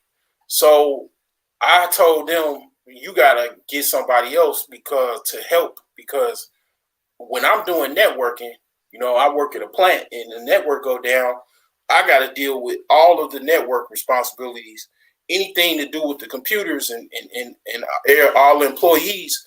I can't deal with that because I'm dealing with this network outage. So I got a new manager or whatever. So he don't really know what's going on. He only been on for like about 2 months now, and he knew, so he don't understand, and he got his own little way of dealing with stuff, and I don't think I get along with dude. The other dude, the other manager I had, he was like one of my best managers I ever had in my life. He was an Indian dude, and he was just over here on a work visa, but he knew how to talk to people. He knew how to communicate. He knew how to delegate tasks. He knew how to, he was the manager that if like say you working at a grocery store, if it was needed, he'll bag groceries and get on the register. You know what I'm saying? He didn't mind doing the work. The manager we got now, he wanna just be off in the shadows in the ivory towers, and then just yeah, come down when it's needed. Like which that's typical for American managers. That's how they do things. But the networking they got, I told them that if you want me to just do that, I'll just do that, and then you hire somebody to help me out. So they trying to negotiate to do that, but I'm gonna tell you this is what I'm talking about with the virtual assistant stuff. I know I can relate because I be so busy, I can't answer no phone or make no phone calls about personal matters or anything related to my other business on the side and stuff because I'm at work. So if I had a virtual assistant to make key phone calls for me and look for certain things and do certain tasks, that'll help my performance out in my overall. You know what I'm saying? Schedule stuff for me. It just makes sense. But you gotta, I don't. They don't charge that much, but I'm definitely gonna be trying to do that in the future. I'm trying to get somebody right now working with some little young little chick that she trying. I mean, hopefully if she all goes well, she'll be on with me or whatever, and I'm gonna try to get her to do some other stuff. But I don't know, man. These young bros, man, I did. These young bros, they do this shit where I don't know if you had this experience. I mean, I think you said you married, but thing is that they'll do this where they'll talk to you, try to see if they can gas you up, and then at the last minute be like, you know what? I changed my mind just to play around. Like people, I don't know, because of COVID or whatever, people just doing little like catfish games and shit. So I don't know, man. And um, I, yeah. I They call it the shit test. Yeah, I know what you're talking about. No, Try to no, see if they can. I don't know. Yeah. Like, I don't even think it's shit test. It's like they like I done had this happen to me and on some dating shit, like on some on some personal like dating like meetup type stuff. Like a chick to be like, man, I want to meet up and blah blah blah, and at the last minute we about to go get a room, she back out, and I didn't, you know what I'm saying? I'm like, I know what this some young shit they doing. This some little stuff that they doing just to like Alan Roger Curry call them manipulative time wasters. They like they just some women like playing with people, talking to people for boredom and leading them on and then dropping them at the last minute to get their rocks off. That's what I think some of these young women be trying to do. Like, so it don't really faze me, but I've been noticing that a few times with some of these young chicks, like they like playing around. That's they way of like playing around or whatever. Or who knows? It could even be worse. They got a homie. They got one of their dudes that is trying to set niggas up and looking for a mark, right? So they filled you out, and then you ain't that. It's a no go on you. Cause you ain't got you broke or something, you poor or whatever the hell, you ain't got no money. So they like, all right, well, tell this dude, what I'm saying, you gonna cancel. But all the time, it was a setup. I mean, I always think the worst. I usually try to think like the worst in case, so I can be ready for it. You know what I'm saying? Like that's just a habit I got. From a long time ago. I always think the worst of a situation, even though that might be very negative or even black pillish or whatever. But when you think of the worst of a situation, one, you prepare, you could be more prepared for it, and two, you ain't gonna get your hopes up so high. Even though in this situation my hopes was a little bit high, but it is what it is. I ain't nothing happened, but next week, one of my chicks, she got a nice room for me at the Cypress. So all I had to do was just wait a week, and that was all good. But it was But I didn't have that happen to me before, and I don't know. The chick that did it is definitely young. She was like 25 or something like that. So. Yeah, them young girls and that mentality, man, the way they carry themselves like that. I mean, that's the day of time. To me, like I said, it's like the shit test. They're trying to see to provoke certain issues and see if you'll go along with it. If they back out, it'll be more like a situation where they say, yeah, I'm gonna see if I'm gonna stand him up and see how he react to the stand up. Then I'm gonna go ahead and do something else and see how he reacts to that. And it's crazy because a lot of young girls do that because that's what they've been told at work, so it helps out the relationship. But then the older women know they've been told a lie all these years and it don't work. So kind of be upfront with a dude, and sometimes you'll get a lot out of him faster and better. I mean, it was so strategic of how she did it. I can tell because this was on Facebook. I can tell by her interactions that she was going to do it because Yeah. it was like a delayed response and stuff like that. So by the time I got paid, I'm getting ready to, go book a hotel room, leave out the door. I could tell she was gonna call it off because it was like a setup. She lived real far. She lived somewhere down in Indianapolis, so outside of Indianapolis. So I think it was also an issue of her being able to come up here. Because I was definitely not going to no damn Indianapolis. I mean, I was thirsty like that this last summer, and I vowed never to do that shit again, man. Oh no, get in my car and go all the way to Indianapolis, and then shit. I can't really think about why the hell, because my water pump went out on my Benz.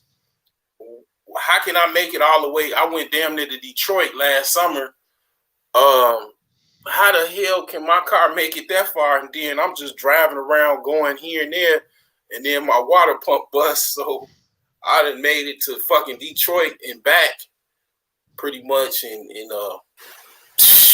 that was like combined over 6 hours.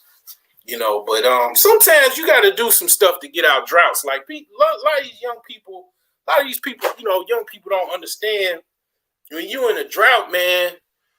If you really care to get out of it, you might have to climb up. Hey. You might have to climb on the back of a fat chick, man.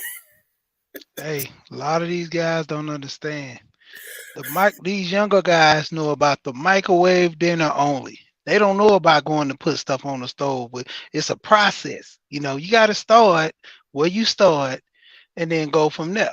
It's a process. See, a lot of guys, they want to go a one-way ticket straight to the 7, 8, 9s, or not even that, just the 8, 9, 10s.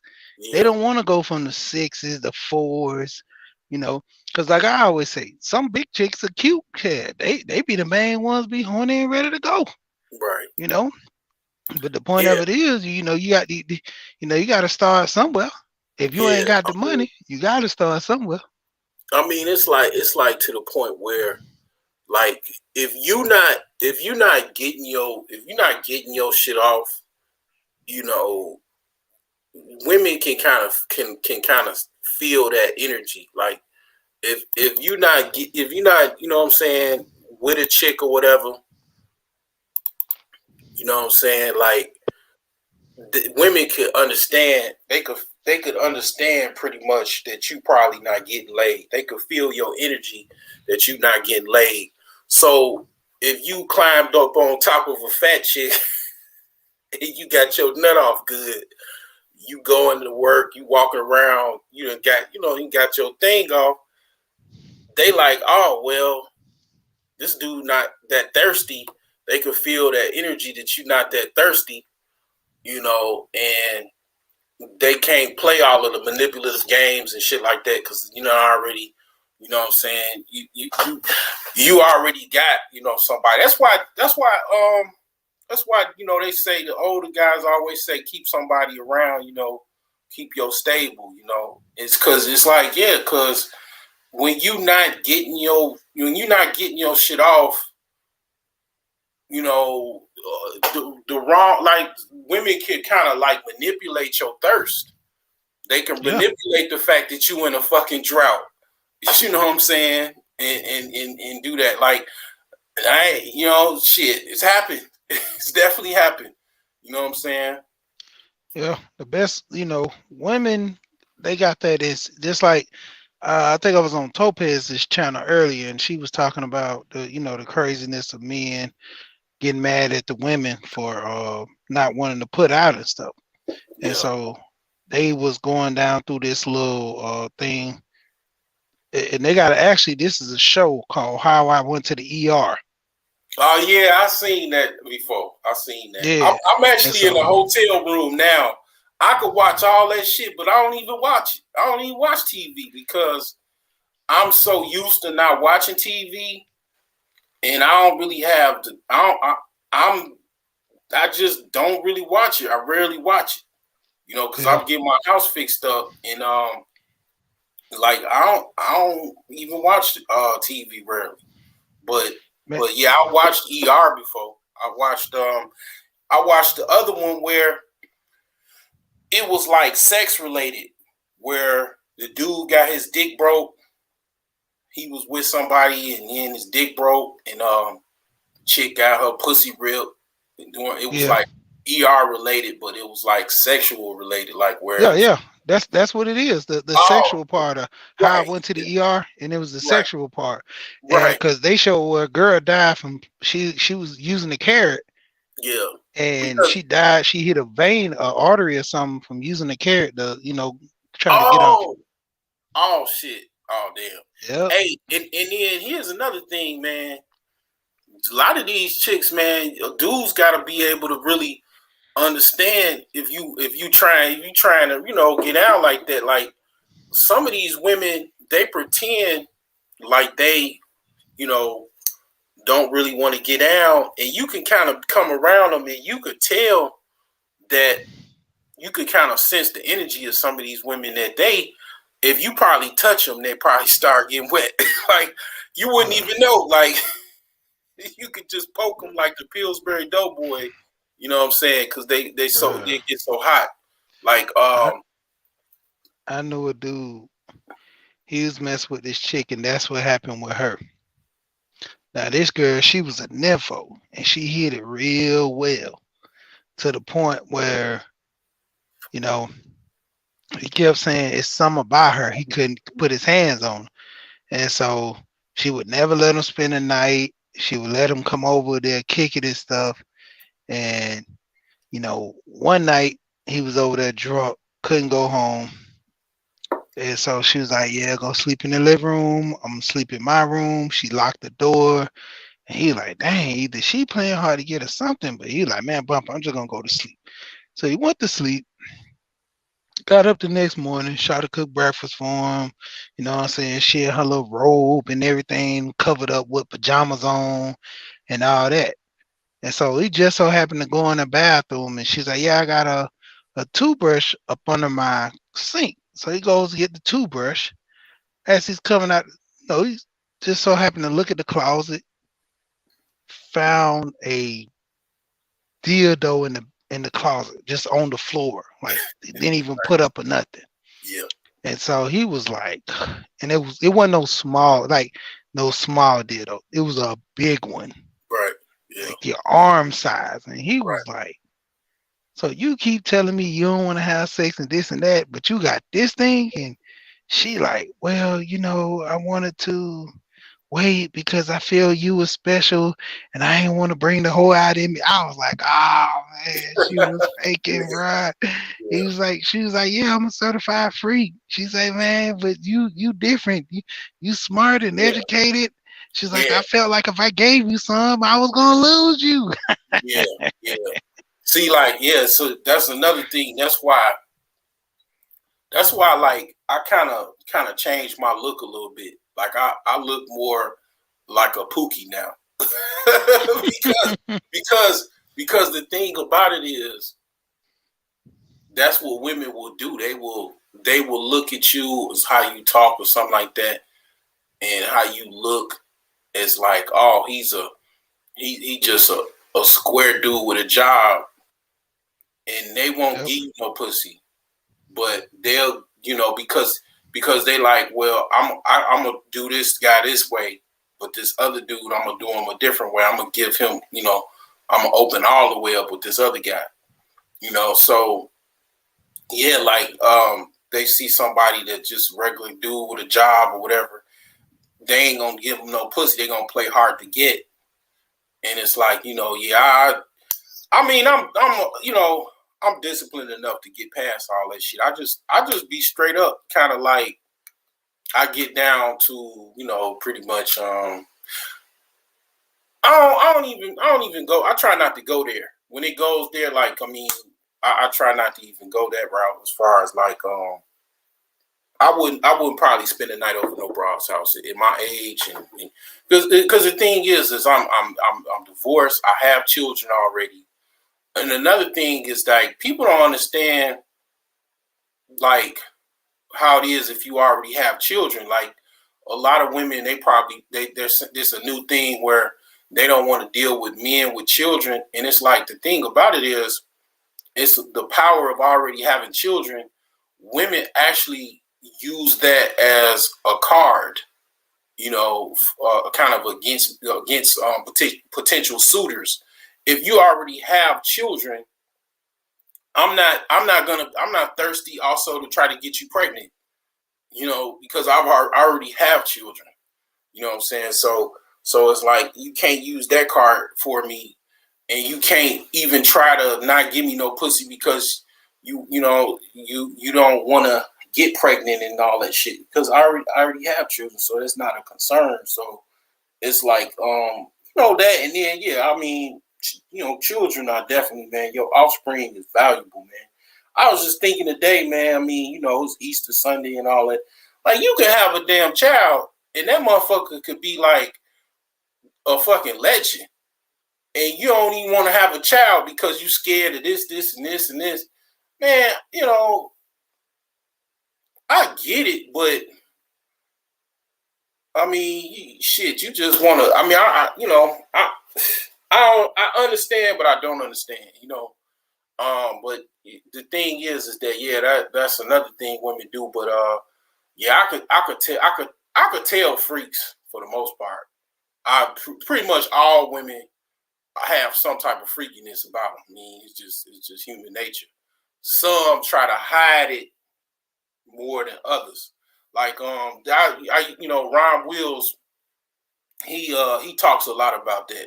And like years ago, he was talking about this. Like, you got women that dress nerdy and dingy, or not even. Yeah, I guess I could say dingy. That they don't really, you know, they try to cover up and try to play. That's their way of playing hard to get. They dress kind of like not attractive or appealing, and they might even have glasses.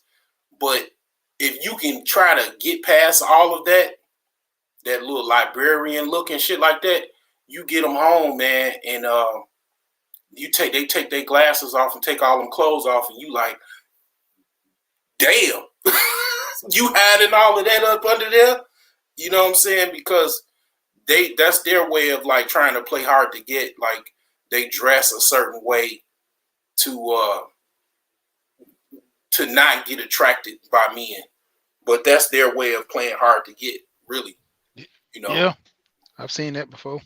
Yeah, and they really, really try to play hard to get like that. Like, and a lot of the chicks, to be honest with you, and I'm sure you know this, like, you know, the women that actually playing hard to get, you know, like, let's just say the women is the hardcore women that are really, really trying to play hard to get is the L cubic, you know, they're playing really, really hard to get, right? But just the average just woman that, you know, is playing hard to get, them be the freakiest ones, man. Them to be the ones you touch, and they trying to play it off and talking shit and all this and trying to play hardcore, but them the ones that been running away from submission so long. They've been, and they really, you know, if you want a chick that ain't trying to sleep with all your homies and everybody down the street and shit, them the ones that ain't gonna try to do that because they probably been holding the pussy for like years. They actually are celibate as women. I'm gonna be honest with you, man. You talking about Atlanta. I've been in Atlanta with my ex-wife back in 2013, and my ex before my ex-wife went to school down in Atlanta. We went to Emory, and I mean, she played hard to get for like a whole year. How I got her was, and my other homie, man, he gave me the advice. He said, man, just drive to her where she live. Like, even if you don't, if it don't even matter, just go to the city. Cause she was calling me over the phone, and she's just trying to talk to me and shit over the phone for like a while. I just said I had enough of it, and I just drove to the motherfucking town where she lives, and I said, man, I'm right here, and I was prepared to look to make a fool out of myself and drive somewhere and then just be like, I'm here. But she had, you know, got up off the phone and met me there. And about 2-3 days later, we was in a hotel room, you know what I'm saying? You know what I'm saying? Getting hot and heavy, man, the whole night. We went the whole goddamn night. And you know what I'm saying? Like, you just gotta. I mean, I guess, you know, women that, and shit. She was probably like, man, you know what I'm saying. She probably was like the best as far as I've ever been with, as far as fellatio. You know, I mean, I ain't met nobody that. She used to have me damn near about to crawl off the wall, man. I mean, shit, I don't know where the fuck. Grabbing the sheets and shit. Man, she used to goddamn it motherfucking had me damn near running up the wall, man. I used to have to tell her to stop. Damn, that good. That's some That crazy good. shit. I had to tell her to fucking stop. I used to have to pull her head back because, you know what I'm saying? Emery got them smart chicks, so you know she was good with the books then, because Man, you she wasn't no must have slouch read. going to Emery. She must have read some goddamn book or something about how to do that or some shit, and man, Now, I don't know. I'm gonna tell you a story now. Like my homework gave me this one. So, little chick, she was like a little introvert where she didn't really kick it with too many people. You know, she kind of was in there for herself, and so, you know, all she did was like have little fantasies, you know. So she would catch up with, like you said, she would read books on how to have sex and all this to where she had it, she'd know what to do. Yeah. So how about this chick found a video on how to get head, and her learning how to get head, she actually used to take a hot dog and just like put it in her mouth and look at the video to the point where she knew how to put it to the back of her throat and not gag. Damn. And my homeboy was like, "You bullshit." And you know, this was in conversation while they just talking on the, I think like the first or the second date. Okay. And so she was like, "Yeah, I learned how to do it without gagging." He was like, "You bullshit." She was like, "No, I'm for real." She said, I was bored. I didn't have friends. I didn't know. So, but she said, I wanted to be like the other girls, but I just didn't know how because I didn't have the looks. I wasn't light skinned or this and that. You know, she got put in that category. You know, she had titties. She had titties, you know, a little ass, but she was short and stubby. So she know she had a little weight on her. Yeah. But the only good thing, you know, she was well endowed in the sex world on video, but she never put it into play. Yeah. Man, my homeboy say when she got on him, same thing. He was like, he had to tell her to stop. He was like, man, Yeah. this shit's amazing. He's like, man, she would drop it all the way to the back and he like, ah, Yeah. Yeah. yeah, man. It I, was I, crazy. I had to I mean, I had to say, man, I mean, she man, I mean, I just, hey, I had to shoot her a message not too long. I said, hey, I wanted to get her pregnant. See how she fell off, and my ex-wife didn't. My ex-wife was from the south side of Chicago, not too far from where my grandmother, was, and she was kind of on the poor broke side of the game. Like she was, her family upbringing was poorer than mine. So, it was a situation. She already had children. I wanted children. And that was the thing. Like I actually wanted children. I was 35 years old. I was thinking like, damn, I'm just gonna die. I ain't gonna have no children. I ain't really know a lot about, people wanting to have sperm donors and all that other shit, But I just was trying to get, a chick knocked up actually. But it wasn't no random chick. I wanted a certain type of chick. But thing is that I didn't want to be no old ass dude with children. That was my concern, But the thing, my ex-wife at first, she was scared to have children. You know what I'm saying? And she was, I had to really kind of convince her. And after a while, when I had, pretty much told her pretty much I was going, I'm out the door, fuck that, all that bullshit, she just broke down and pretty much, she did what I asked of her, you know what I'm saying? And after a while, shit, she was like, all right, well, if I'm gonna lose this dude, you know what I'm saying, I gotta have his kid, I don't want to lose her. And that's what I did. I mean, she wanted me to marry her. I just, fucking did the shit, which I kind of regret to a certain degree. But she didn't come after me for no money or nothing, so it worked out in the end. But yeah, man. I mean, shoot, after a while, she, I had two daughters, man, and I wouldn't suggest nobody to go through all of the stuff that I had to go through to get them. But damn, I mean, I got two beautiful daughters out of the deal. I mean, it definitely is something that I wouldn't take back. But yeah, man, my ex, we got along fairly well. Her fear was she didn't want nobody to. She didn't want she was an Aries, so she didn't want me to cheat on her, quote unquote, cheat on her. That was her fear. She said she had kind of premonitions of violence.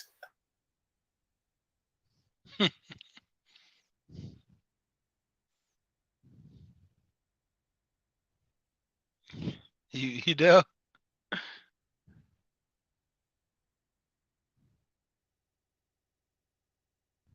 You dropped off.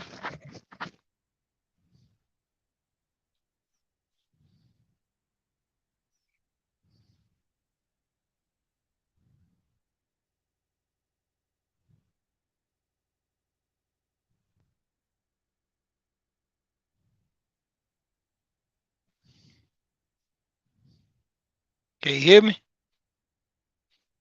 You mute. Your mic sound like it's muted up or something. Might have to close it out and come back up.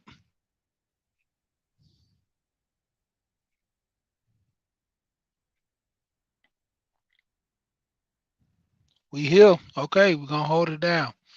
We're back at it again. And talking about these relationships, going back and forward. We went from the car source to the relationship.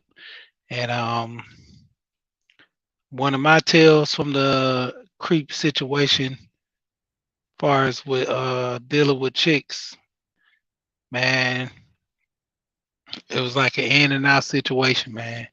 You try to find a good one, and every time you would always end up with the bad ones, man, because a lot of them, man, a lot of chicks, they wanted so much more out of life, and they want you to do it for them.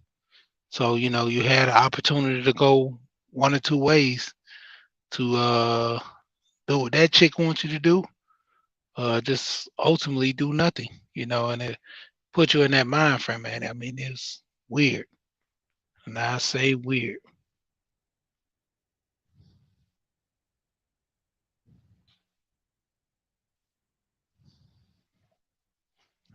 Back. I think he still gone. All right, we're gonna kick it back into the car situation and everything. But yeah, with relationship, hey, it's all about the pickings, man, on how you deal with a female. Hey, Yeah, you're gonna get some. Okay, yeah, you back. I'm back, man. I basically got my connection dropped off, but what I was saying was, yeah, she had threatened me, and then this one chick I was with, she was an Aries.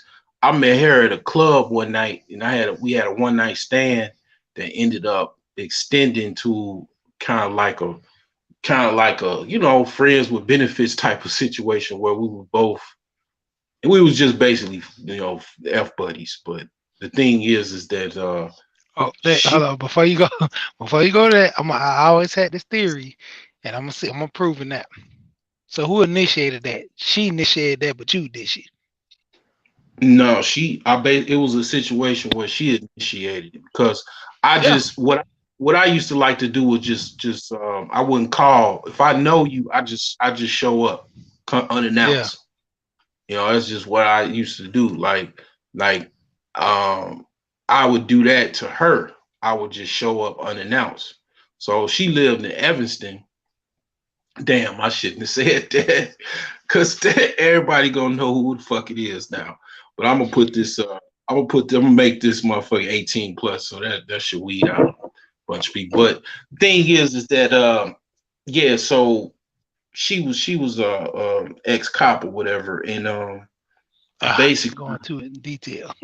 yeah. Come on. My bad. I'm a little tipsy, man. But basically, she Hey, had a gun. She had a gun, right? Okay. yeah. and she said I almost shot you because I had came unannounced or whatever. You know what I'm saying? Mm.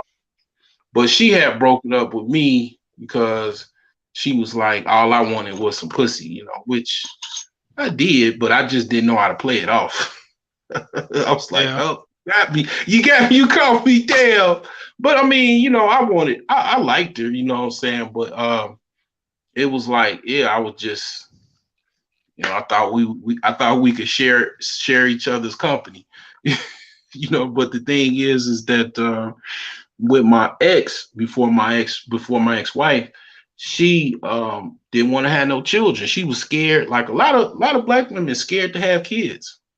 You know, Yeah. they more scared than even dudes are, black dudes. You know, so But you she, know the why though?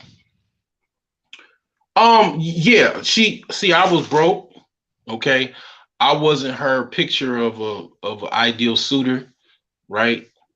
Even though she was trying, she wanted me to marry her, but she wanted everything that came with me, my physical attributes and everything, but she had a fear of having a baby and being a baby mama. A lot of black women have a fear of being a baby mama. Yeah. That because she was a 92 octane chick, right? Well, at the time, I don't think she was even a 90. She's a 92 now, but at the time, she was like 89. Um, she worked at a bank, but the thing is that yeah, she had a fear of getting pregnant by a broke dude. So it didn't matter, you know, like white chicks, they'll get pregnant by a dude. Like white chicks love my dirty jaws, but they not dumb.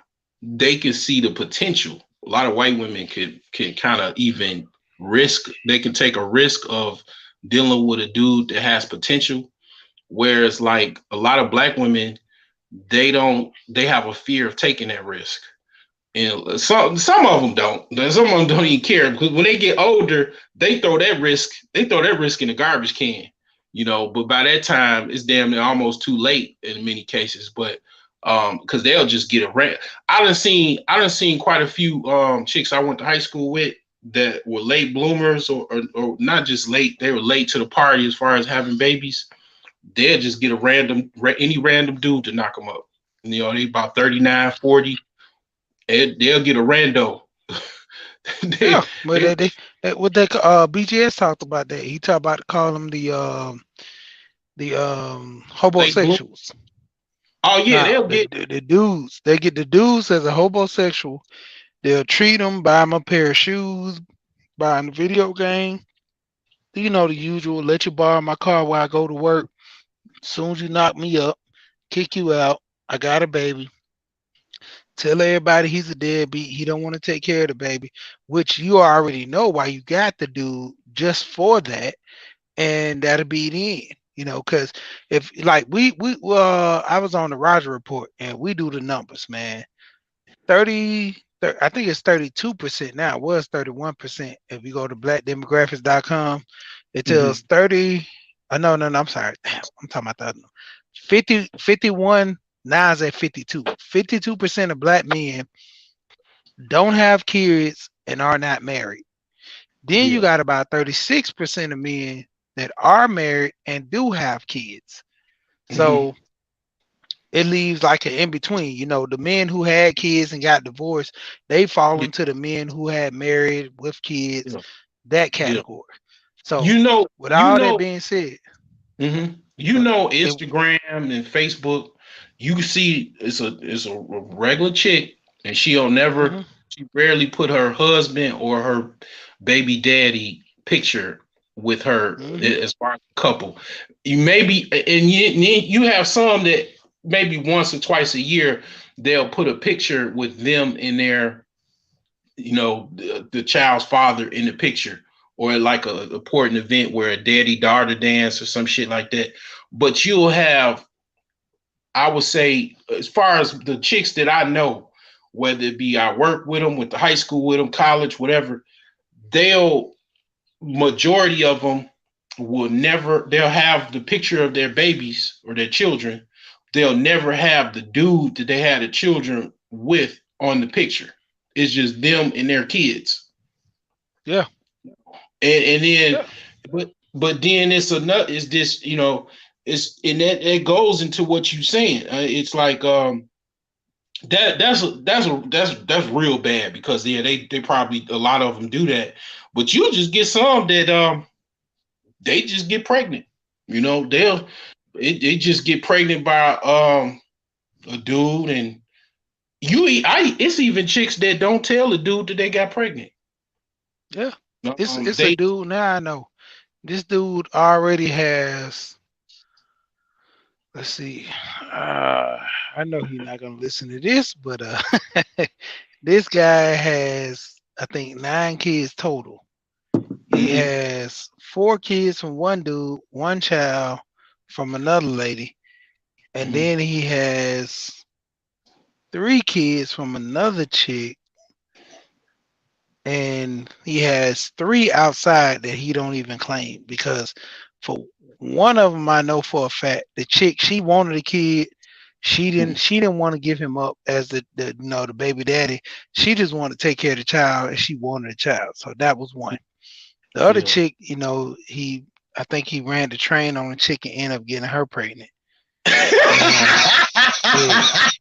Hey. Wait, I gotta get my sound effects on that one. Hold up. Wait a minute. Damn. Oh shit. I ain't heard the train story in a long time. Wait, hold on. You got sound effects.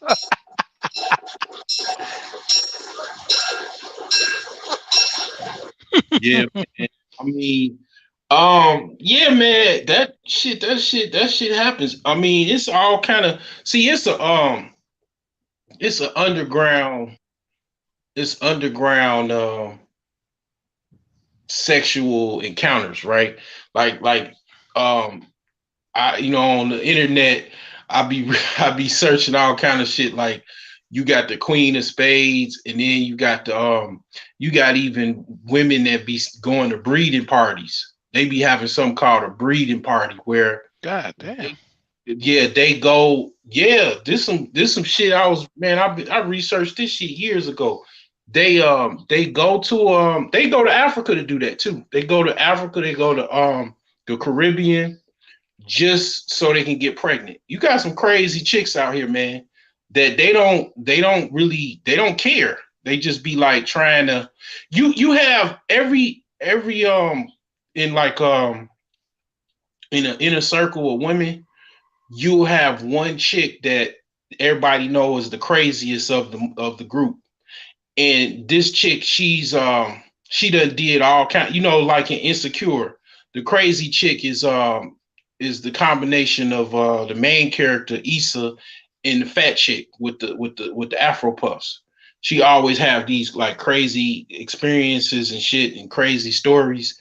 Like that's what some women do that go to European women. They go to Senegal and they meet a dude just so they can get pregnant and go back home, and then they have a exotic looking light skinned baby that they can parade around in a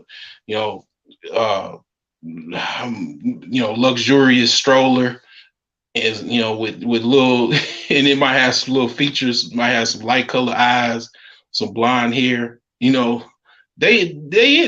happens. And then but the breeding party is just a chick that goes to a hotel with 4 dudes and they all come in to raw her. They ain't having no condoms on, and they just one at a time bust off in it. This is definitely gonna be 18 plus. And whoever get her pregnant, that's the winner. You know what I'm saying? If she get pregnant, you know what I'm saying? And this is like some underground, stuff that people don't hear about, but primarily in your case, that's exactly what your homie or whatever, that's literally what happened. Shit. I mean, he got a chick pregnant in a train That literally ain't no difference between that and the breeding party. Other than maybe he was probably the only one that didn't have no rubber on. I don't know. I mean, obviously, if he was busting off and got her pregnant, so. But yeah, man, it's all kind of shit. But the thing is that you know, going back to my ex, she was scared to have a baby. But she was religious. She was like a Catholic or something. So she took birth control religiously, and that started messing her up and shit. It's kind of a turnoff. And her hair was falling out. She'd break out hives and shit. And you know, it was like a situation where she was very scared. Like, she was from Toledo, but damn, I'm giving, God damn it, I'm giving way too much detail, man.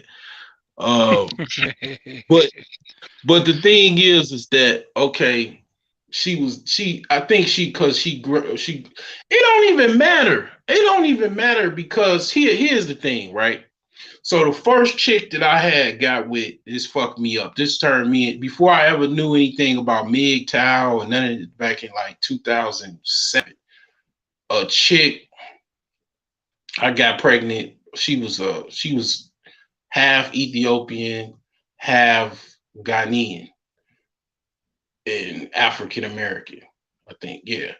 So she was kind of like myself, like she was half African American, half like African or whatever. And even she was Muslim. So it's not even a difference. It's a difference, but it's still fucked up people in other religions too. Like, ain't nobody perfect. You know what I'm saying? Everybody got fucked up people in their religion and shit, Um, over here it's even worse, you know what I'm saying? But the thing is that she had an abortion, she got pregnant, she had a hot girl summer, and she got pregnant or whatever. And I almost was about to give what branch military she was in. I mean, shit. And, only people would know is people that actually sneak watch me, that know me, which is very weird.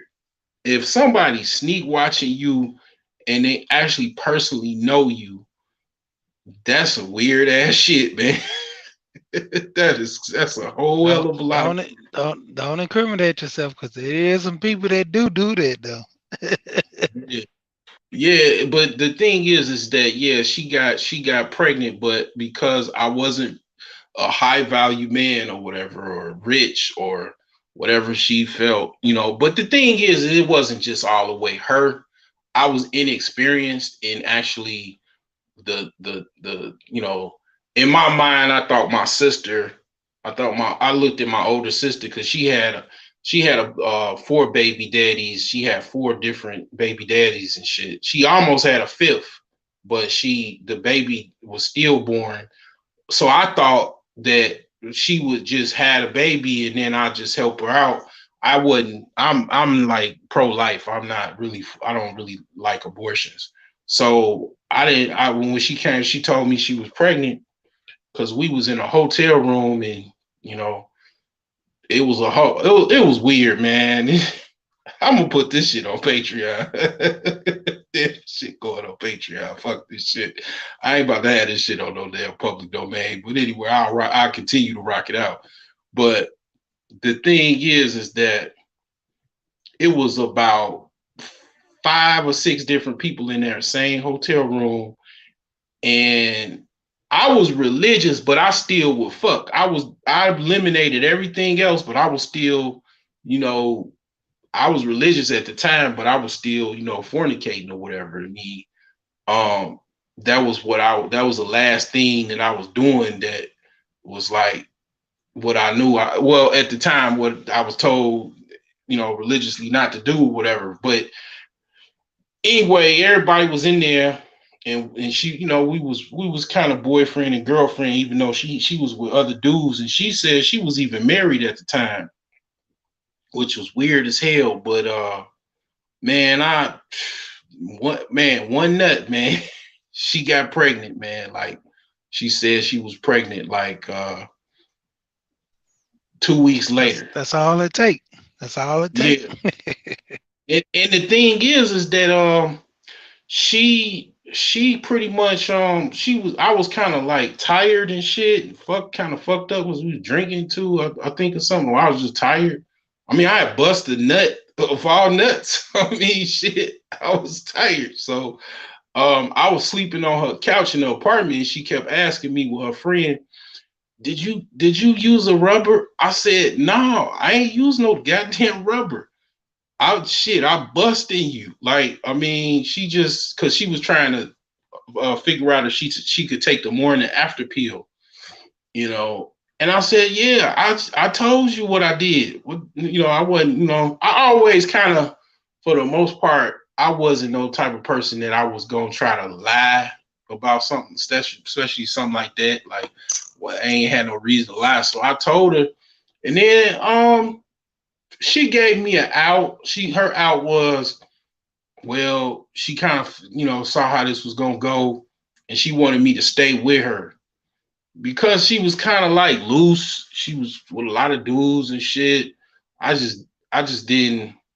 In my mind, I was like, I was getting a hoe pregnant, a thought pregnant, and I was like, I ain't want to do nothing like that. I mean, not so much. It was like, I'm damned if I do, damned if I don't. That's how I felt. But in hindsight, I should have took on an offer and just endured whatever came, and just motherfucking, she wanted me to stay with her for protection, comfort, and I mean, basically, I didn't do that. She just eventually had an abortion, But I ended up fucking with her later, which I don't know why. I guess I wasn't getting no pussy, and I just went back to her because whatever. But I don't know, man. It's like,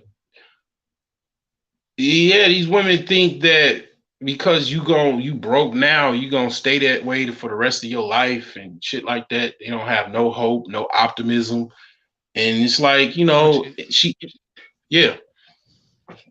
I'm about to say, why they do that? It's because of Kevin Samuels, man. He talks about this shit. How a No, lot of that's them what. women, man. No, but I'm saying before this, when Kevin Samuels got out, he's breaking down the shit Yeah. of a lot of women that got this whole struggle mentality with them. They Mm-hmm. get into a mindset in which they feel if a man can't do certain things for you, they nothing. They are nobody. Yeah. Just like you were just going in on that situation. Well, a lot of women, they feel like, when it come down to it, a man should do this and a man should do that. If you can't do this and do that for me, like, what do you bring to the table? Like, what is the whole outcome? And You it's know? funny. And it's funny you said this. Guess what she got right now? What? A PhD. They told you, dog. And they looking for somebody, but with you, they want you to be better, more good, and all this. And I'm like,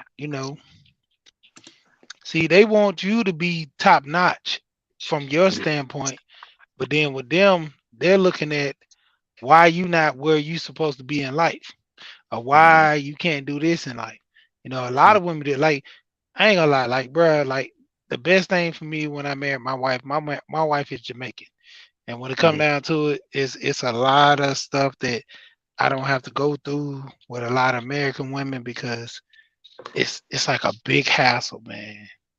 A big hassle where, with a lot of American women, they want a man to be a certain way, to look a certain way, to act a certain way. And if you're not in that mode in which they want, you're a nobody. Yeah. Yeah. The thing is though, what that happened to me with that was my first encounter with the chick having an abortion. And I never really said this, but my ex-wife, before I married her, she had an abortion. And I literally, man, I'm like, again, because the first chick, I have to say, like the first chick, she was just partying, we was just partying, kicking it. I ain't buy her no clothes. I ain't take her to no fucking restaurant.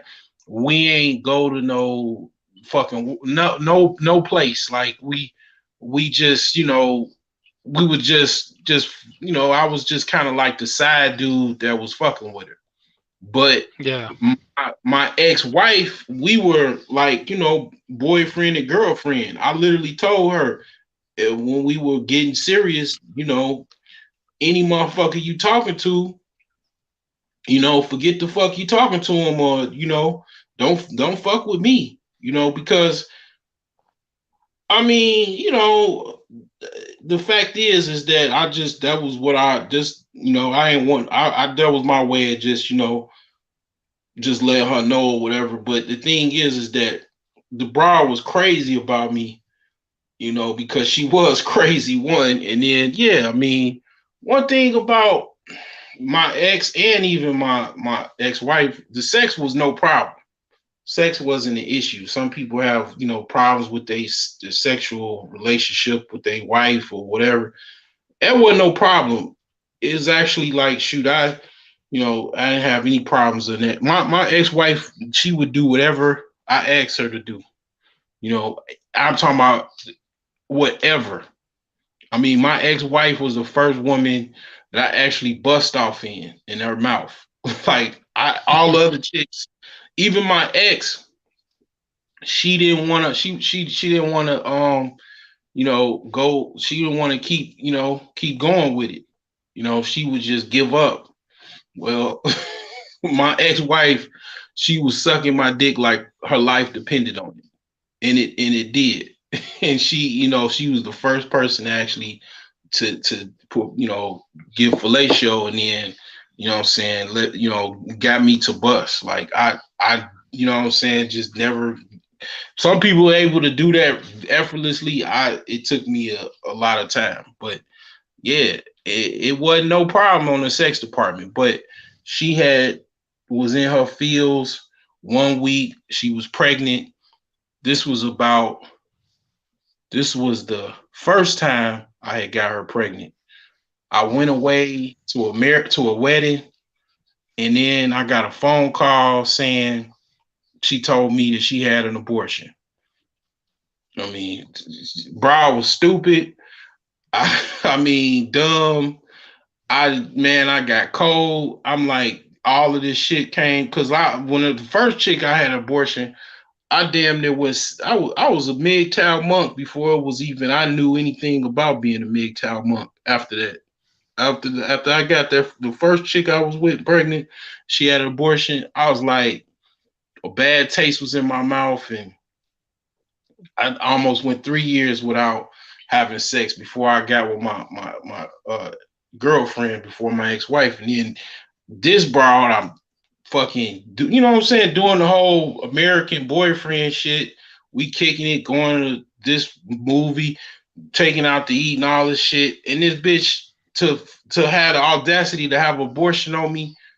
I was like, God damn, I can't win for lose. And I just cut her off, and I stopped talking to her. Man, that bitch begged me for like 7 hours on the phone. And I'm listening to this shit, and I'm like, you know what, fuck it. Cause I was just like, you know what, forget it. And then after I did that, I had her. She was my slave. She was literally my slave. It was like this. Get over here! Cause I had got her pregnant. Like, we was fucking in the back of Best Buy, this hotel, that hotel, this water park, that water. And then I probably got her pregnant like 5 times. And we was like hamsters. But after that, she knew she couldn't have no abortion. She was trapped. She ain't had no money. She needed me. She had nowhere to go other than her sister's house. I mean, I literally, I had her, and she knew I had her, and she couldn't do nothing else. That was probably my closest to ever being a pimp without being a pimp. Like, I knew I had her. She had nowhere else to go but me. And she definitely got pregnant. Every damn pregnancy she had, she was trying to have that motherfucking baby. And the other thing that a lot of young guys don't know is that a man could actually, if you have sex too rough, if your woman pregnant, you could actually cause her to have a miscarriage. Miscarriage, yeah. A lot of guys, a lot of young guys don't know that shit. I didn't cause my wife to miscarry at least one time because I was having sex too rough with her. So like, yeah, I had to learn that. But yeah, man, I mean, sex wasn't no problem, but just the other stuff, like she would argue, yell, fuss, fight. My ex-girlfriend, I didn't have that problem with. We would just argue, but she wouldn't be in on no fight shit. But my ex-wife definitely threatened me with violence too, a whole bunch of times. But it wasn't no story like what she gave me. Like we didn't have no argument or nothing. She just woke up and said she had a dream. I was dead and she was getting hauled off by the police, and then she ain't had no feelings. And that shit shook my ass. I was like, what the fuck you just say? That shit got I was like, God damn. But if she just, man, I would try to stick it with her if she wouldn't have no babies, man. I was like, man, what the fuck? Because I turned down a broad that I used to be a TV repairman back when I first got in IT back in 2007. And this woman was like 8. She had teenage kids. I was 27. She was about 30, 38 at the time. And the deal breaker with her was her tubes was tied. Oh. So I'm like, well, I knew I wanted to have children. Shit, wasn't no unreversal, nothing. She was trying to do nothing like that. And she still felt like I wasn't shit. She was one of them. She was real stuck up. Like she would act a certain way. She would act a certain way in her apartment. But when she got outside, I remember her because her daughter was more beautiful than she was. A lot of times I was looking at the daughter like, motherfucker, goddamn it, she about to be 18 next year. Bitch, move, get out the way. Let me come back and marry your daughter. Shit. I wasn't up but 20, 27, 28 at the time, so that ain't that bad. So the thing is that when we were out in public, she acted totally different. Totally different. I call submissive, but then when she get behind closed doors, she act wild. No, she was reversed. She would act submissive in the confines of a home, but out in public, she would act like she would act like a snooty, sarcastic snake bitch in public. Like, yeah, but she was fine. She was drop dead gorgeous. She was one of them nation chicks, and she knew she could have any guy she wanted. She already done had him and had a dude that was married. She was married before. Her ex-husband already had a nice little house in the burbs, money, job, and everything. So she looked at me like the TV repairman, So, it's the thing, like, man, I'm used to it now, but you take these bras serious, man, they don't necessarily take you serious. They just look at you like some potential penis or a potential friend that might give them some penis. Or even in her case, she was just shit. There's some chicks that just want dudes to be around them or whatever. Like they trying to learn something new, like this was when Pandora was first coming out. She didn't even know nothing about Pandora. Like she when she found out about Pandora, that was like, God damn, that was, you know, that was worth her talking to me or some shit or whatever the fuck. I mean, like at the time, but I don't know, man. You know, them eights and ups and shit. They be kind of acting a little bit different than the chicks that's like lower than them or even lower. Definitely, they be acting a little certain type of way. You gotta with them if you know they play that status shit real high. You know, even the chick, the first chick, the African chick that I got pregnant.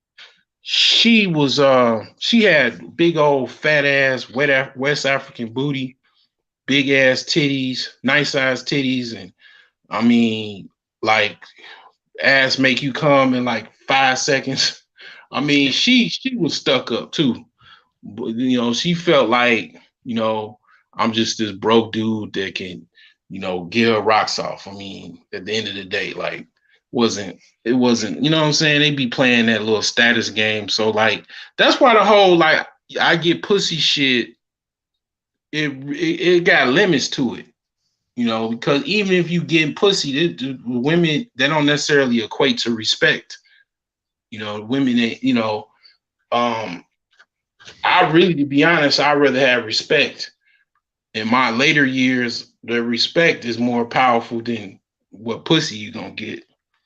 You know, the pussy fun is good, but that respect, man, that respect is a whole nother thing. That's some power in that, you know. That's where you instead of you like big boy picking up your kids, you living with your kids. You waking up with you. That's like I was talking to my wife one day, man, and we was talking about the arranged marriages, and I told her, I say, you know, with them arranged marriages, them women don't love them guys. They respect them guys, and by you respecting somebody, it plays a whole lot into the whole thing. You know, to where a guy, you know, he's dealing with a woman. If she respects him, man, it sets the tone. You know, far as you respecting somebody, you're not gonna overstep your boundaries. You're not gonna be a certain way towards them. It plays a big part, man. And you know, some people they grow to love each other because of that. Yeah. That respect. And if you don't have that respect, respect starts the whole relationship, you know. And you know, I even ask because me and my wife, we have conversations all the time, you know. It's like I'm still in the vetting process. You know, I always hit her with questions and you know, a lot of guys that's the key when you dealing with a woman and you don't actually ask her questions and you know try to kind of see where you what you think about certain things, you set yourself up for failure. Yeah. I mean, the thing is that one, I'll tell women that one, if you gonna fuck, just at least set something up. You know, like I just try to think about my daughters, man. Ideally, yeah, I want them to be married and a happy family and shit, but let's just say they got hot in the pants and they going out the world backwards. You know, I would say to them, at least set up something where you getting taken care of, you getting an allowance or something like that, and you got some type of an agreement with the guy. I mean, don't just set yourself up where you just getting used and abused and and laid off in the side because you might think that's okay and you gonna endure it till the dude change his mind and all that other shit, but that ain't how it work. And a lot of these women, that's where they fuck up. And I'm tell you, you don't know this, but women been coming to me getting SMV reports. Primarily they've been young women because they really just want to know like where they stand in life and what they, you know, what type of advice they should get, you know, on dating and who they should date and stuff like that, you know. And I tell them I got a whole report for them, like, you know, and That shit like tripped me out, man. One of the things that caught my eye was a chick. She was 22. She was real skinny. She wasn't highly attractive, but out of all of the chicks that asked for a report, that paid for the report, she turned me on the most. The chick Oh that yeah. she turned me on the most because she was young. She was already like 87 89 octane range. She was already educated. She already had a bachelor's degree. Or yeah, she had already got her bachelor's degree. She was already making about 48,000 a year. She lived with both parents, and um she had a pretty much, she was in shape. She wasn't fat or out of shape or anything like that. She was fit. So I'm like, a woman like that, you can have a whole bunch of babies with, and then they probably know how to sit down. You train them how to just teach them some shit.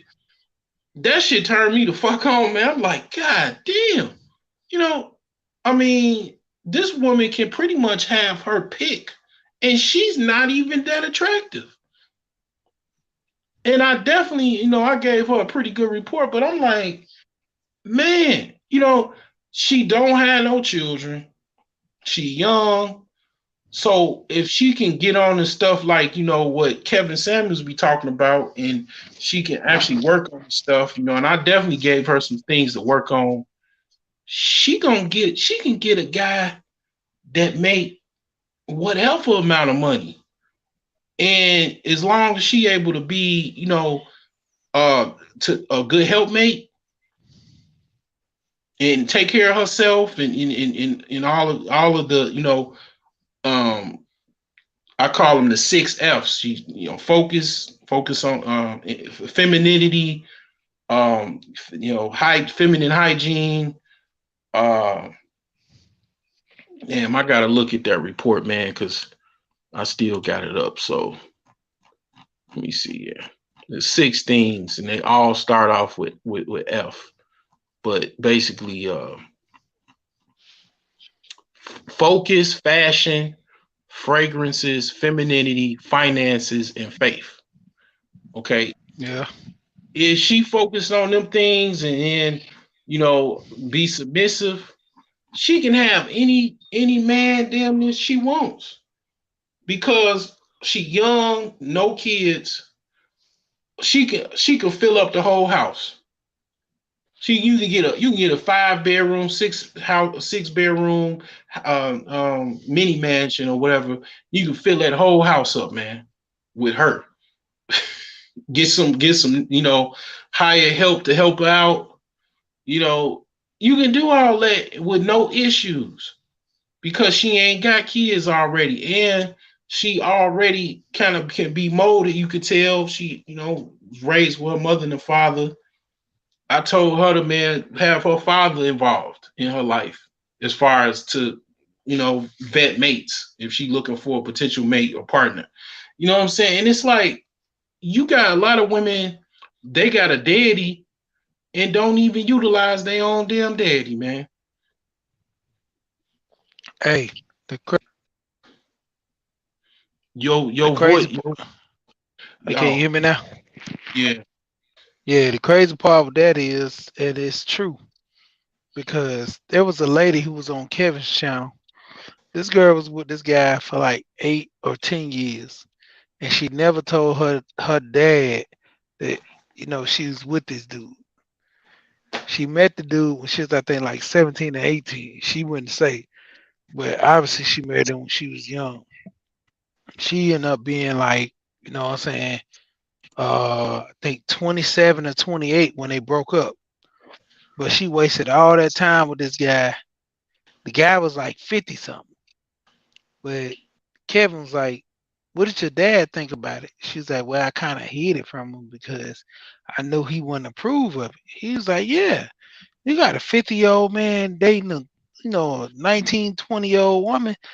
Yeah, of course he's gonna unapprove of it because he already know he's a man of that age. He already knows he's want nothing but sex, and once he get out of the sex, ain't nothing other than to These deal with you. these women don't like if the guys hear this, they like, oh, this nigga a simp. He telling these bras what they want to hear, all this crap.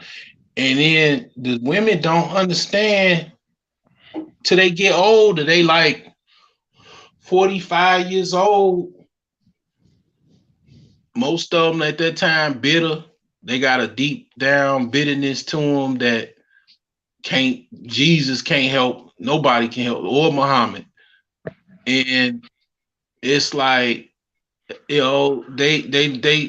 looking at it like now, like, damn, yeah, I've done wasted 15 years of my life getting bottomed out by some dude that basically was just, you know what I'm saying, like using them for, good time and ain't locked in no type of deal or nothing. And then shit, some of these bros don't have no children. They Nah, don't they use don't. birth control. They don't use birth control religiously for over whatever how many years they had.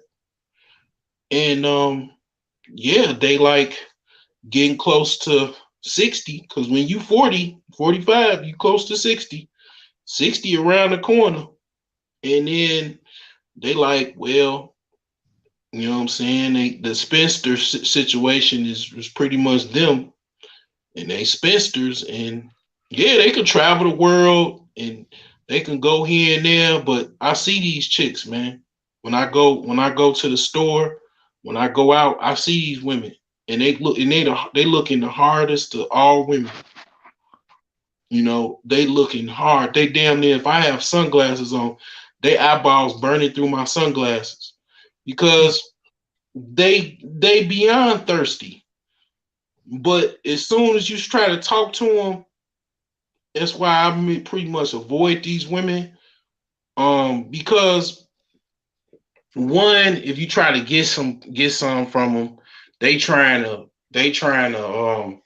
hold all the hate and resentment they had for pent up from all the years of their boyfriends they had and previous relationships. They trying to spew all that venom towards you in a lot of cases, and then halfway want to just talk to you like shit, and then other half is they talk like a dude. They got a fucking frog in their throat, like they just pulled a trans out of a Trans Am. I mean, like you like that's a turn off at that point. And it's like, man, I mean, it's like, damn, they just take that shit to the grave a lot of cases. And it's like, man, I mean, these women now, they doing that now. The thing about it is the craziest woman in Georgia or on YouTube is Alexis Tyler. When I got on YouTube in 2008, when she was talking about penis power and vagina power and shit like that, she was really letting these bras know. Low key, she might have seemed like she was crazy, and still to this day, but she was really telling these bras that you think you the boss and you the bad bitch and you independent and all these other little motherfucking songs that these guys be singing and shit, trying to get your money and trying to have a hit song and shit, have you bopping in your car. You know, you might think all of this, but the reality is dick and balls rule the world. It been that way before I was born, and it still is today. And the thing about it is, men will play like they dumb. They'll play like hell. Man, when I went to Detroit, this crazy bro was saying all kind of crazy shit. I was just taking it because I'm like, I'm already there, one, and I was there to get what I needed to get, and I wasn't done getting what I needed to get. at the end of the day, man, I really should have just paid a bra. I should have paid one of the best bras I could pay. To get out of that situation, if I would have done it again, I'd have just paid a bra $300, man. Had the best experience I've ever had, and it would have been better than that situation I dealt with all of that screaming and yelling she was doing. But the thing is that guys will listen to it and then don't say nothing. But all the while, the reason why they don't say nothing, they know what's going on. You're talking all of this shit, but you can't back none of it up. What you saying, and when you wouldn't go to Congress saying what you saying. A lot of these chicks on YouTube, they wouldn't go to Congress and say what they saying. Only a few of them. You know, all the little stuff that they talk about and shit. They won't go before Congress and to the world and say that shit that they saying. They just say that shit because they heard somebody else say it or some whatever. But the thing is, when it come down, dick and balls rule the world. A dude that don't even get that much pussy, he know how to make a broad, sing a falsetto and get her to buy a PlayStation 5 for him, by next week. You know what I'm saying? I mean, I ain't gonna lie. If I wanted to, I could have been a gigolo or a Mac. I definitely could. But I didn't choose to do that because you got women that are dick drunk. You got a whole bunch of women, they dick drunk. They don't know how to say no or know how to they ain't got no pussy control. And most women don't have no pussy control. You've seen that from the most motherfucking elite people in Hollywood, the whole entanglement situation. Women can't control no hard dick. Ain't no woman, no God's green earth unless they just like a prostitute that's just, I call them cigarette prostitutes. As soon as the cigarette's out, you done, right? You pay by the cigarette. Now they can because they just getting so many dicks coming in and out of them during the day and in the night that, I mean, in that case, a dick is not nothing but an inanimate object to them. But to an average chick, to get a dude that's, packing heat and all that, they can't control that shit. They meet a dude and they ain't never had that shit before, man, they fuck around and want to have a secret relationship for as long as they can have it. And then next thing you know, they wake up and they thinking they controlling shit. And because they making money from their job and shit, everything's cool. But after a while, it's all goes into, a speck of dust. You get wrinkles, body start breaking down. Then they realized they was playing a game that they thought was equal because some other woman told them, or some book they read told them that they were equal. And then they realized that it was a fool's gambit. They were moving a certain way for so long that it was a fool's move, basically. And that move was, I live like a man, and then but I'm not a man. And then next thing you know, they're 45 and damn near at that point trying to have a child. Unless you're very fertile, even if you're very fertile, that's like in this day and time, it's kind of like to do it naturally is very high risk, and a dude that's 45, that's just another day at the fucking park. Biologically, that's just as long as the dude's healthy, It's just another fucking day at the park. That's a nice little swift exercise around the track. But they don't, you got other women sending them off and shit, telling them all of these, sweet little lies and shit. And then yeah, they come to YouTube. They done already heard this shit of, living this shit for so long. They got all of this resentment and pushback, because it's hard. Yeah. It's like telling somebody that been going to church for 40 years and they've been praising white Jesus that Jesus is black. They don't want to hear it because they've been Yeah. programmed for so long. Yeah, I mean that's just like the whole thing with relationships. You got a lot of people dipping and dabbing in relationships off of the premise of what other people taught them. You got, I mean, be honest, man, you got a lot of guys in this space. They come in here, and a lot of guys, we don't, we try not to speak on other guys, but like I tell them, there's some fucked up guys out here, man. Every Life is guy not rough. living 100. Every guy Life is not rough. living 100. We go through the bullshit just like everybody else. So a lot of guys not 100, just like a lot of women are not 100. Just like I was getting back to the demographics earlier. You got about literally about 13% of the black community that's of dudes that's out here fucking shit up. I mean, you got the guy up in Tennessee. This guy has over 33 26. kids right now. Oh, Nah, he 33. over that. Yeah, the Oh, guy in Tennessee, he over that. He was over. oh. He was at 30. He was at 31 the last time I looked at the thing.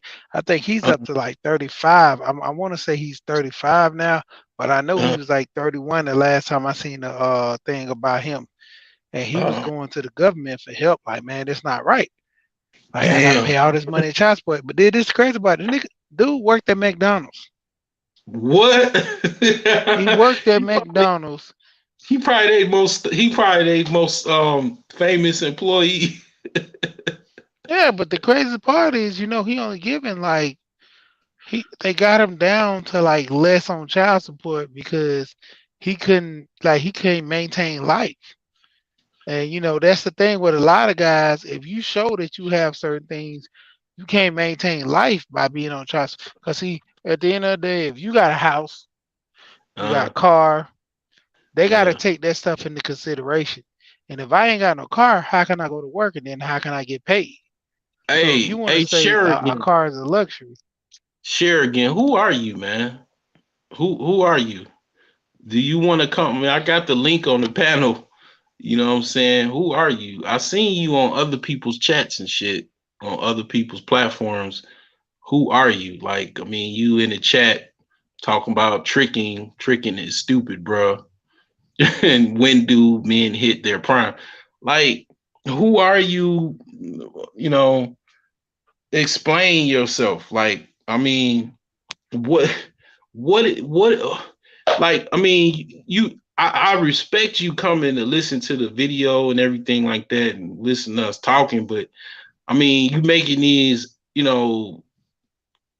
statements, and it's like I got the link. You free to hop on and explain your point because I don't know who you are. You could be the biggest trick to ever walk the face of the earth talking about on somebody else live stream and tricking and stupid. I mean, I explain what you mean by that because I mean, I'm trying to figure out what, this behavior that people come on live streams and just say stuff. I wasn't even looking at the chat. I just was looking down and then I saw what you were saying and I seen your profile on somebody else's, you yeah, know, you got a lot of trolls. So when you let them up, you got to be cautious. I mean, I wouldn't even drop this whole live. I would block this whole live because if they come up and do something silly, then it's gonna make you block it anyway. well, the thing is, I ain't necessarily too much worried about that. Don't nobody halfway pay attention to me, no way. But this guy, I mean, I seen him on other people's chats, man. He ain't saying nothing since he said, "When do men hit their prime?" And I'm like, I'm just trying to figure out who this guy is. Obviously, he on some troll shit. Cause the true dude that's on other people's platforms or whatever, I don't know if this guy has a channel. He gonna respond. He gonna say even if he gotta chat it out, if he trying to be in the shadows, he gonna say what he mean by it, but he ain't even saying nothing. He just sitting there listening probably. You know, you got people, man, as kids, man, that be on YouTube. Like we went when we I don't know how old you are, but when I was younger, I 30. didn't know. I'm 38. Oh, you damn near my age. We was Yeah. younger, wasn't no internet, wasn't no YouTube. So Nope. you got young people that can make troll accounts and just literally be in adult people's conversations and shit. And you would Yeah. never know that they young, that they 15, 14 years old on YouTube chats and shit, pretending that they're adults. And they'll never come on nobody live because they sound like Michael Jackson and ABC.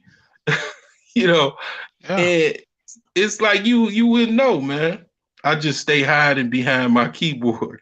I mean, at least you honest, man. But let me tell you something about tricking, man. You know, I'm gonna say this. Before I got with my ex-wife, man, I was tricking, quote unquote tricking. Well, actually, I wasn't even tricking. I was considered a fucking John. I bought a hoe. I mean, that was a better experience because I didn't have any arguments, wasn't no fussing and no fighting. Than a relationship I had other than my children, man. Having my children, that whole, if all I had to do was give a whole $100 a month, or what? Let's just say, because now I was fucking real good at that time. It was let's just say $400 a month. That wouldn't be half bad, and that's what I was kind of talking to before. I was saying that basically these women, because they're basically concubines. They live in a life where they're a concubine. Why don't you get some dude? Because I used to listen to, like, years ago. I used to listen to guys that was in the Hebrew Israelites, and this one dude, he was talking about he has concubines where he paid them a monthly salary. So he negotiates some type of price for them every month, so he can basically, and they have an agreement and shit like that. Like, I'd rather have some shit like that than have a situation where I have, a chick where I have problems with respect. I have problems with, her thinking that she's the boss and all that other shit. I rather pay, if I have to pay a broad and she gonna give me everything that I'm looking for in a woman every month. I wouldn't have no issues with that. I really wouldn't. I don't know about anybody else, but I really wouldn't. I really wouldn't have no issues with it. That's like an Amazon Prime deal to me. I mean, shit. But to each his own, man. To each his own. But yeah, I don't know where you came from and whatnot, or who you are, where you from, but shit, the little money that I'm talking about, you got guys, man, that's 7 figures, 6 figure, 8 figure guys, man, they're spending, man, they paying for chicks condos in Miami, $5,000 a month rent, buying chick cars and shit like that. Now that's tricking. Like they don't, and they don't have no problem doing that. They basically they don't have any issues doing that. They basically, that's just, they making millions of dollars every year. That's just an expense. they probably get their accountant to expense that so they can write that shit off because they were gonna have to pay taxes anyway. That's see, I see the thing about it is you might think I'm Pookie or I look like Pookie, but I'm intelligent than the motherfucker. I work with these motherfuckers, man. I know how they roll. I watch them on YouTube. Why I'm, watching all these other videos. I'm also watching these how these rich white boys are doing. I already know how they living their life because I see hear these stories and shit like that. I read about these stories, and then they get caught, and then their stories get exposed of what they were doing and shit like that. Just all you got to do is watch the movie Wolf of Wall Street. That's a little snapshot of that world. They that do, even the Wolf of Wall Street, man. I don't even know why I would even feel ashamed about whatever I did because that dude he bought all kind of shit for his ex-wife. I mean, he was buying all kind of motherfucking shit, And the thing is that okay, a motherfucker what was the bra? The bra was from Mississippi, man. She charged me, I think it was like $60 or $70, and I got a good, nice little juicy nut off. You know what I'm saying? Like, what the fuck does that shit matter? These motherfuckers, man. Some of these executives, they spending $600 an hour. They spending $600 an hour. They giving these bras thousands of dollars, man. Some even millions, just so they can fucking be with these bras. Now, thing is that I ain't got no problems with that. That's what they want to do with their money. I ain't got no issues with it. I don't know why motherfucking it's a competition of who tricks and who doesn't trick and all this other shit, who buys, bitches and who doesn't. Because the thing is that I'm gonna tell you something. It's something at ease, for a man that can get his nut off. It's a power to being able to get your nut off. Even I ain't even religious, right? As far as I'm definitely not religious. I'm definitely, if I told people I was a Christian, they wouldn't believe me anyway. But I definitely have read the Bible. And last time I checked, it said it's better to be with a harlot than to spill your seed on the fucking ground and waste it. Okay. It's dudes that actually, I'm be honest with you, I've heard all kind of stories, man. I'm not shy when it comes to conversations. It's dudes that got whores pregnant, prostitutes pregnant. And then what the modern day stripper ain't nothing but a hoe. It's two different words.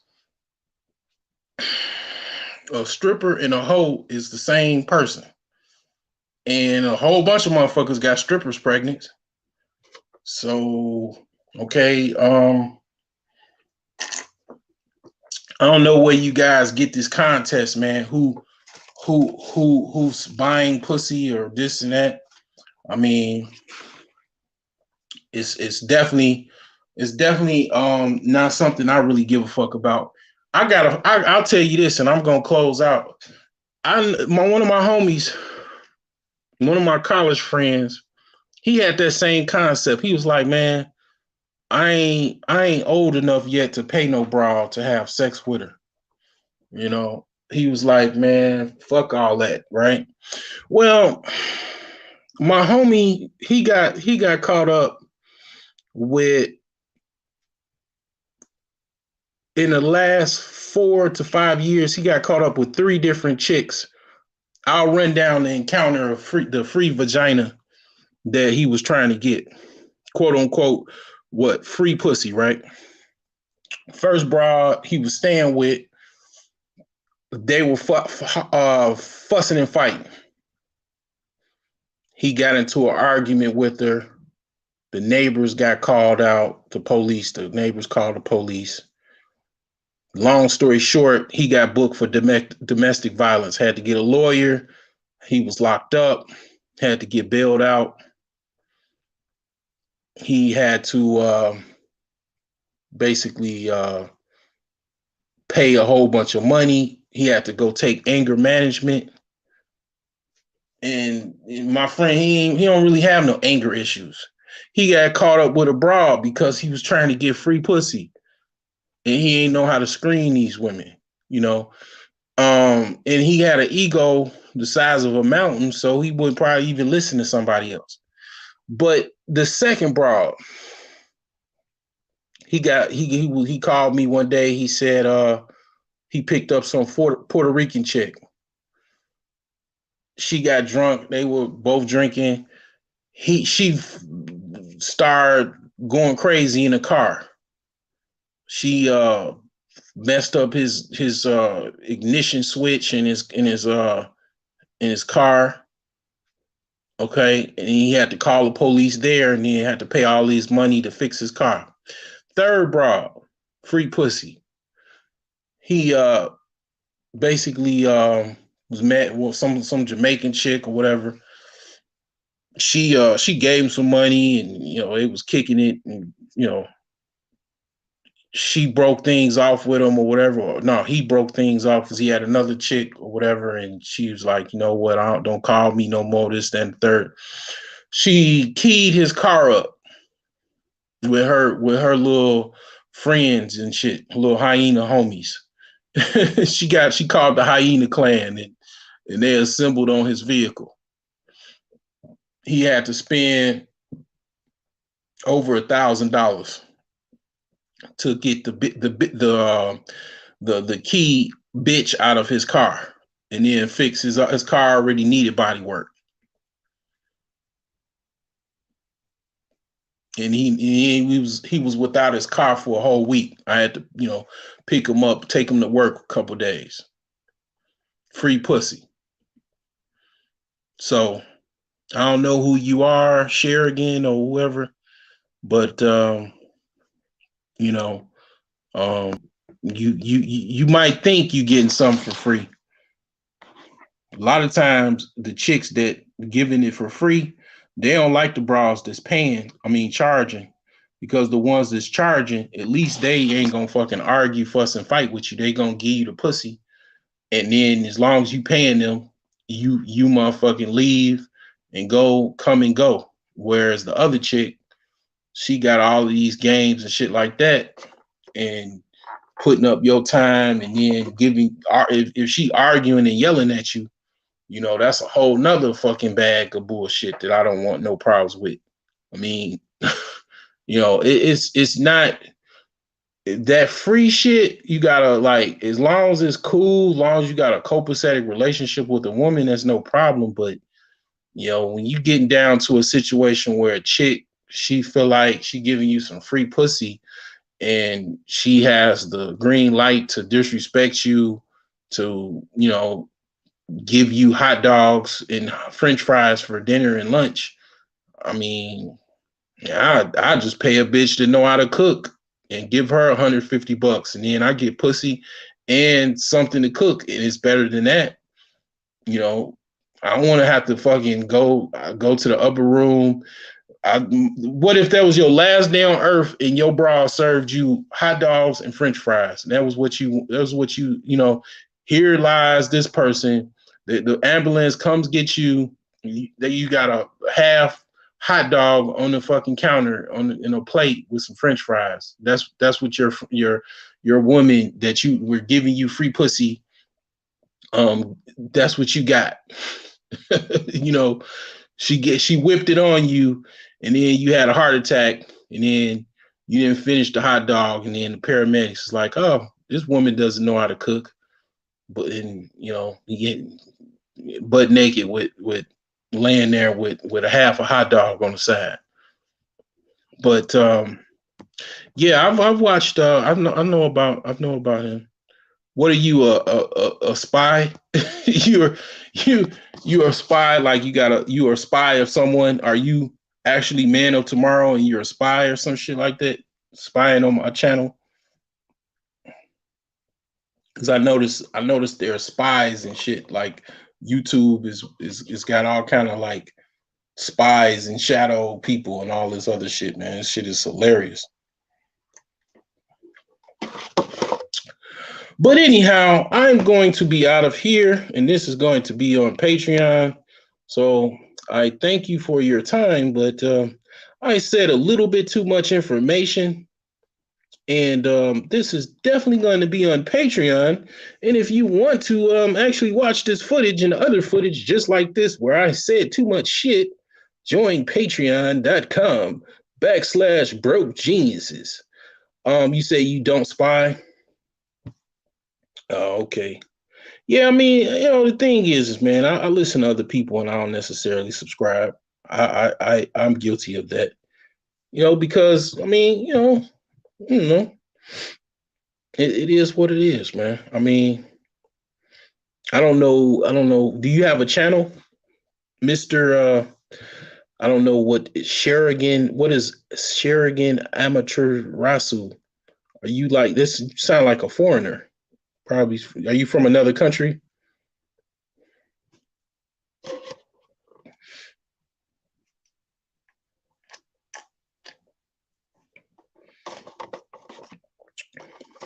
You from another country, Mister? Yeah, you one of them like anime dudes? Get over here! Oh, it's from Naruto. Yeah, I'm not really into anime that much.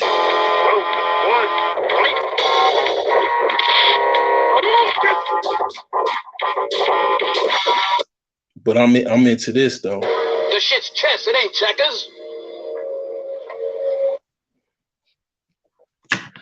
Yep. But I did spell it wrong. Okay. Yeah, pretty much, man. Have you ever been to Japan?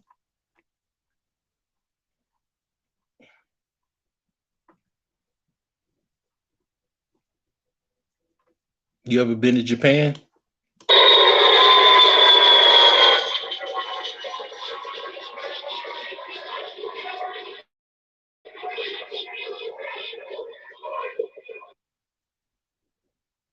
You have? Okay. How did you like it? You said you'll play me in chess. You any good? Are you the same dude? What's going on, Soul Shader? Are you the same dude that played me before? Are you the Indian dude that played me before?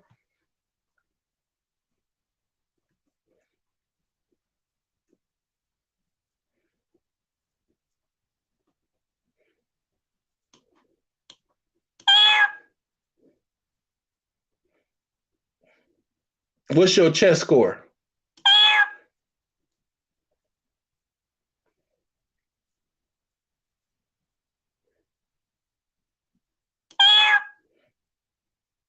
What's your chess rating?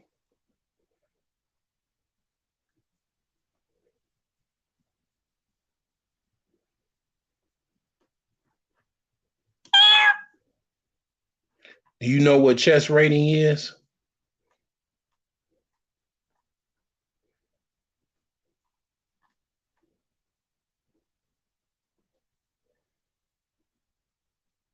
Ooh, 1100s. Ooh, okay. Oh yeah, you getting crazy games, Soul Shader. Dang, you say you change your name to crypto. I know you get some money then if you change your name to crypto.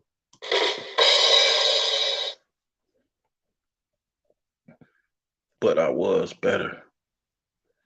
Okay, let me see here. Let me check my internet. Let me check my Heartbreak Hotel Wi-Fi and see if it's still working. Okay, it seems to be working. So you do have some chance. Let's see here. Let me open this fucking StreamYard back up.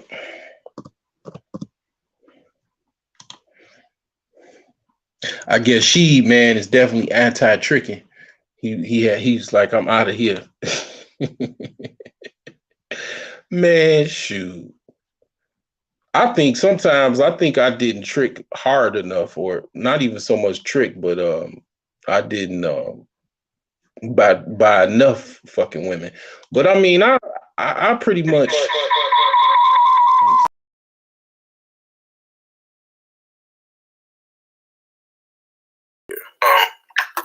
Let me get out of this. Let me see here. Let me get out of this. Let me see here. Let me get out of this. Let me see here. Let me get out of this. Let me see here. Let me get out of this. Let me see here. Let me get out of this. Let me see here.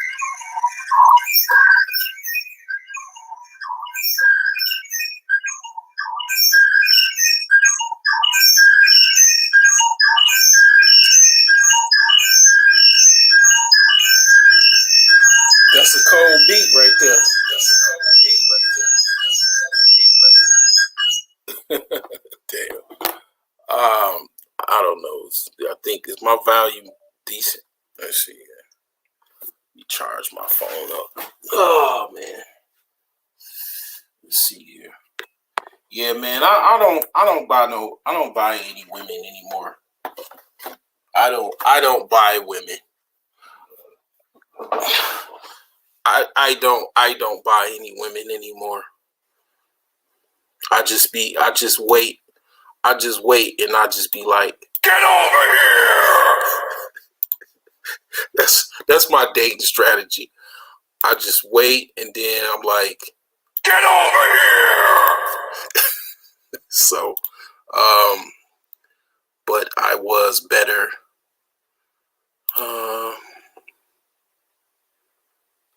Oh, okay, yeah, that's what's up, man. Rent women, huh? So do you have a girlfriend, Sherigan or Naruto fan? I'm gonna just call you Naruto fan.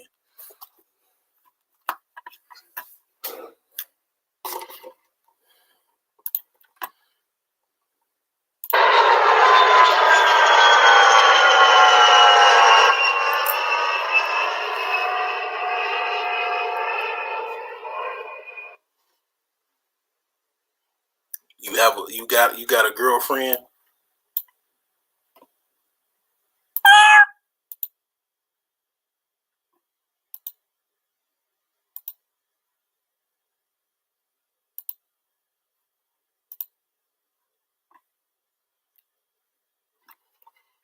Not currently. So how do you get you got what do you got like are you in a drought? You're like incel? What's your thing?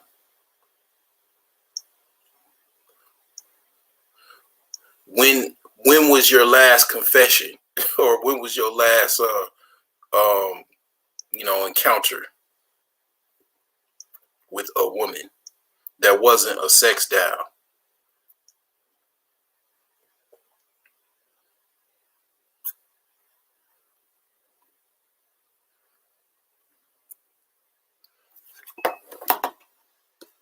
Are you in a drought? Okay. I'm gonna splash some water on you. Well, let me see if I got some water sound effects. Hold up. I got some water for you. Let me see it. No, I got to get some water sound effects, but I do have something for you that might help you.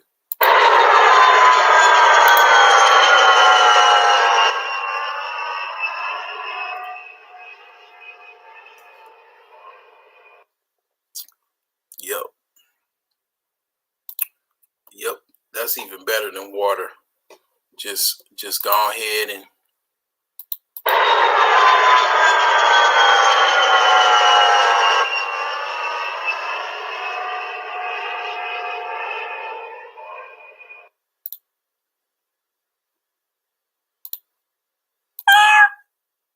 so yeah, pretty much, man. Let's see here. Let me see. You wanted to play some chess. I want to see how good you are.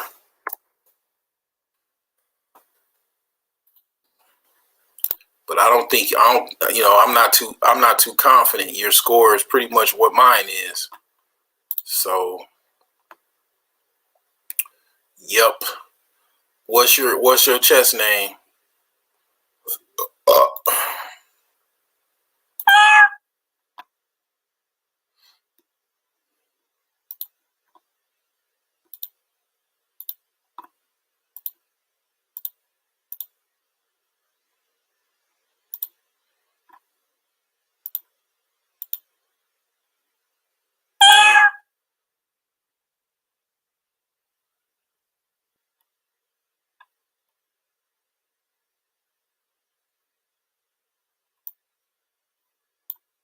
Why the fuck you lying?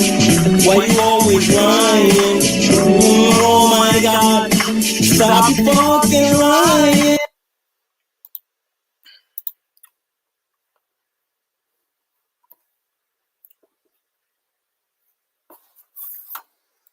Well, anyway, while Soul Shader is making money off of crypto, and the Naruto fan is coming up with a new lie or whatever, or chess.com name, gonna do what I do, and that's get ready to make this bread next week. Cause I gotta get another car. You know what? What I'll do is I'm gonna go car shopping while Naruto fan is doing his thing. Cause I'll just be looking for what car I'm gonna buy. I normally go on Auto Trader, so let's just look for cars. Because I was talking about cars, and then I basically went off into conversation, and let's see here. Let's do some car shopping.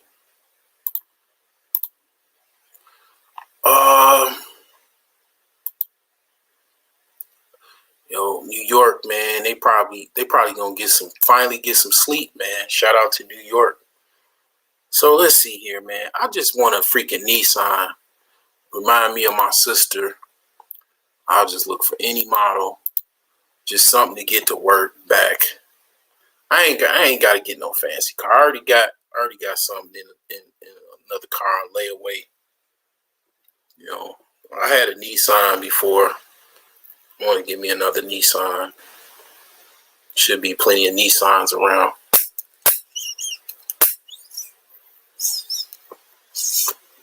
So let's see what we got on the Nissan side. So let's see here. I don't know. This shit is slow as hell. This connection, the connection is great. Here's a link of chess if you want to smoke. Nah, I want to look for a car. That's what I want to do. I don't know who you are. I don't trust you. I don't know who you are. Until you come on my live and talk,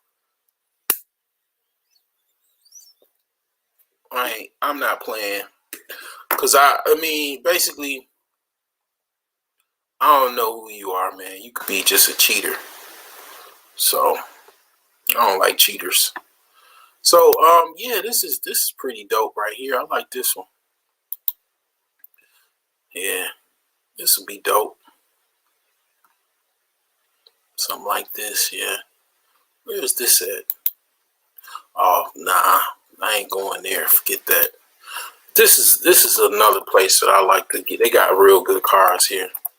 GM Motors, local place.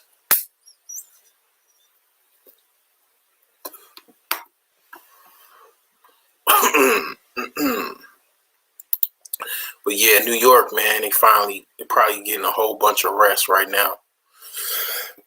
They legalized marijuana. So people that, the city that never sleeps, they finally get some rest.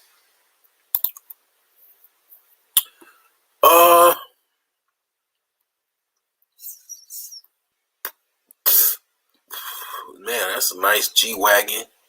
Wow. Bentley truck. That's crazy.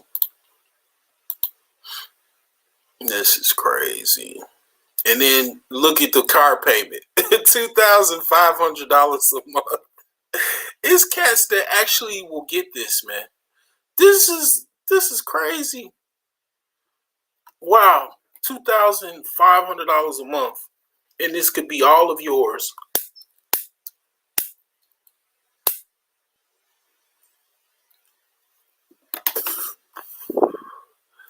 This is the monthly mortgage payment of pretty much a $500,000 house, $500,000 house with a 30-year mortgage.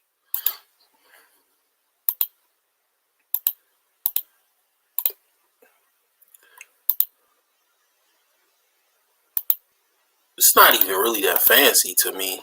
It's not really that special to me. I don't get it, but whatever. Alrighty. Well, I'm broke, so I go to sort. Price low to high. Shit. Oh yeah, they don't have nothing. They don't have any like cheap cars. Okay, so I'm out of here. That does that. Oh, Lamborghini yours. Wow, that's pretty nice. $4,000 a month. Whoa, god damn it. $4,000 a month. Woo, boy. That's a whole lot of crypto. Shit.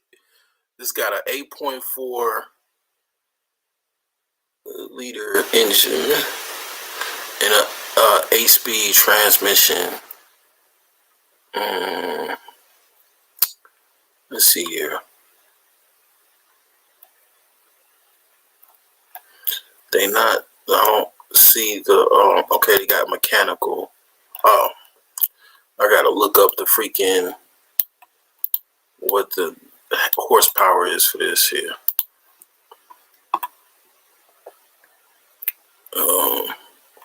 Lamborghini.com. Okay, alrighty then.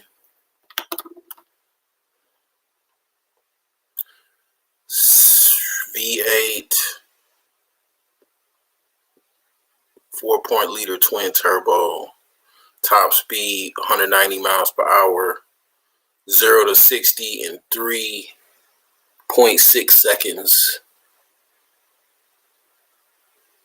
What's the horsepower here? Let's see here.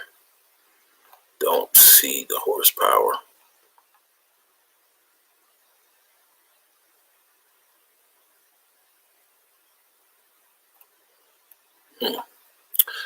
Well, let's see.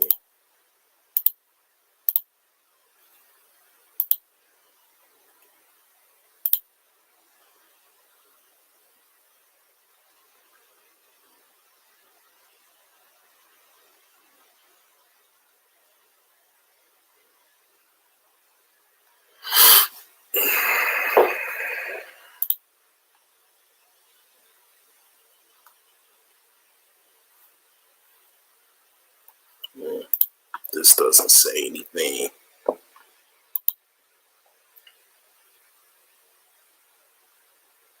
Okay. Let's see here.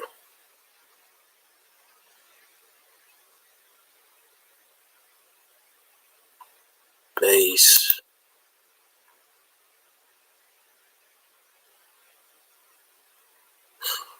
Oh, 641 horses. 641 horses. Okay. Let's see. What is he talking about, dude?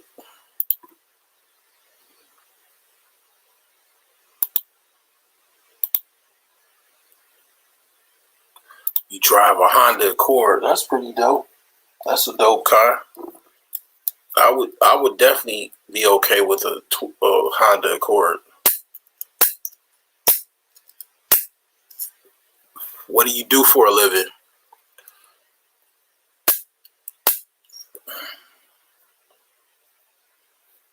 this shit is fucking out of here. Get this shit down. Oh, there it goes.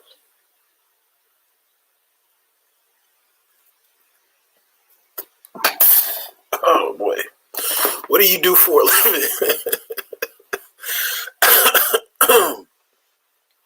Oh man. Clean shit off the side of the road.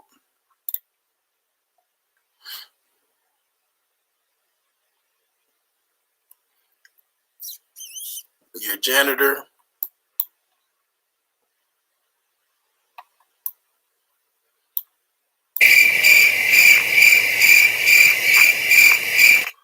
You breed crickets. You're a cricket breeder. You know, if you breed crickets, you can make a whole bunch of money breeding crickets. Like, it's like literally you just gotta think about shit. Like, you can make money off of fucking everything. The world is money is infinite. You got crickets, people got frogs, lizards, snakes, even chickens eat crickets. If you're a homesteader and shit like that, like you want to feed your chickens some worms and crickets, they'll eat the shit out. They'll tear some crickets up.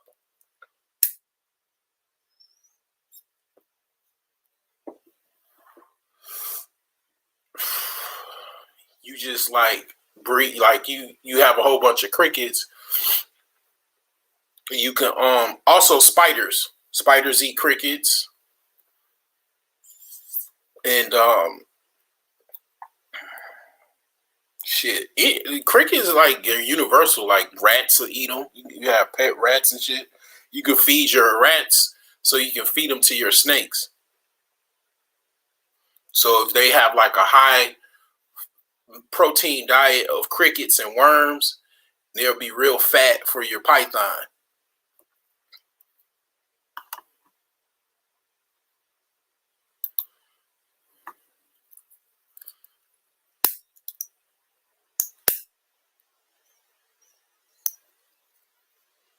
I see somewhere, yeah, over near my grandparents' house, they put up a fish pet shop, but it's they just sell nothing but fish, aquarium fish. Look pretty cool. That's a good sign. Cause like with real estate, like let me tell you, like one of my older videos back when I had my first channel back in 2008. Like signs that your neighborhood is turning into a hood or turning into the ghetto.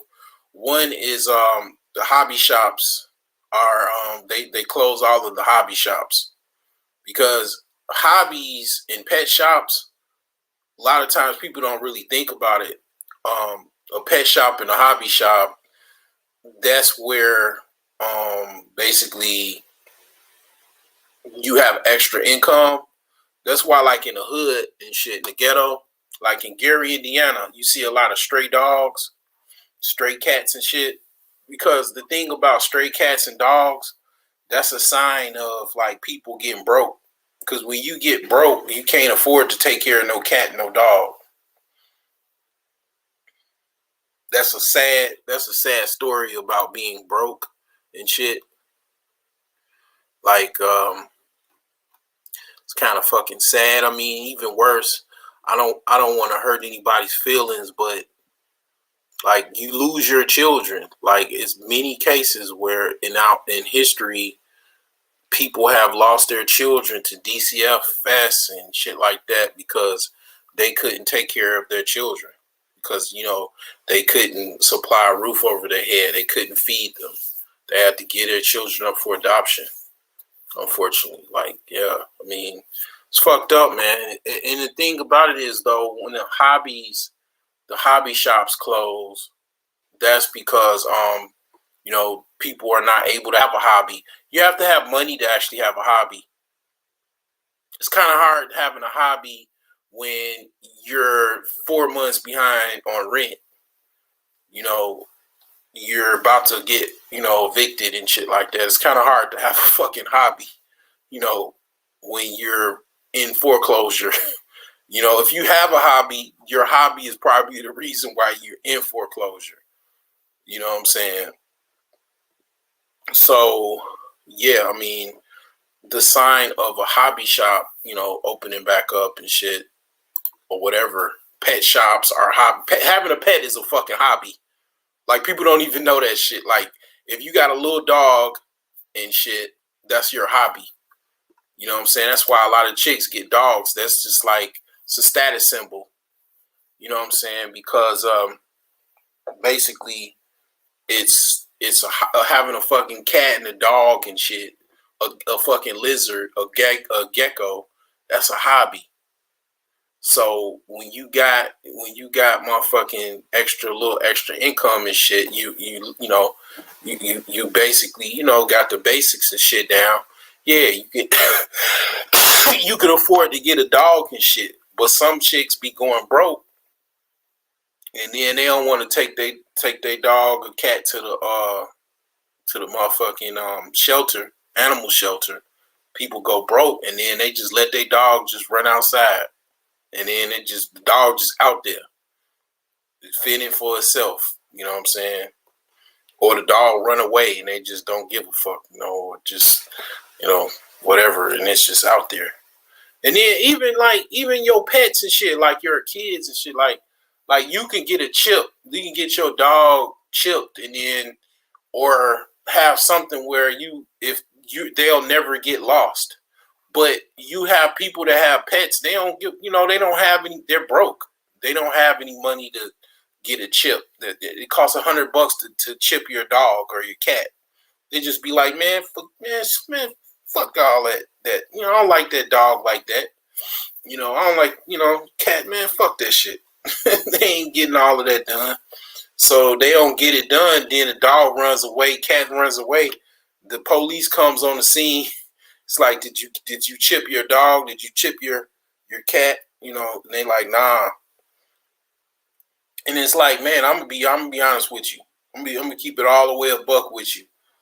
I had a cat that got sick.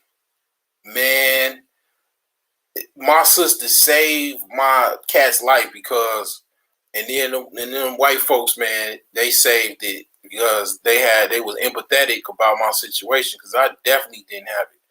Man, my cat had seizures and shit, man. He had, got convulsions and shit. And that motherfucker, I had to take him to a vet. And it was really expensive. And that's when I was considering getting pet insurance. And I'm like, damn, this shit is expensive. So, yeah, like having a cat, a dog, a pet python, pet snake, whatever, spider, that's a hobby. It's literally a hobby. Like, people don't really consider it a hobby, but it is. It's a damn hobby. And then people get parrots and shit and turtles or tortoises, even, same, but actually a tortoise is even worse than where I'm going with this. All the smart people already know where I'm going with this. Basically, a parrot can live fucking 50 to 60 years, have a 50 or 60-year lifespan. I'm gonna blow your mind with this one. I'm gonna go on Facebook to get this post here. This is gonna blow you away. I mean, smart guys, smart people, y'all already know where I'm going with this shit. But, some of these people do not fucking have the fucking level of gray matter or whatever, which is cool. If you hear, your gray matter. I'm either going to give you a headache or, pretty much you're going to enhance your gray matter. So, this tortoise that I'm about to show you, it's going to blow your mind. It'll blow you high one way or the other. Make sure I actually shared it to my page. So, let me see. see here. Did I share that shit? I didn't share it yet. But anyway, let me go back to my personal page and then share it so I can, initiate the sequence of blowing the minds.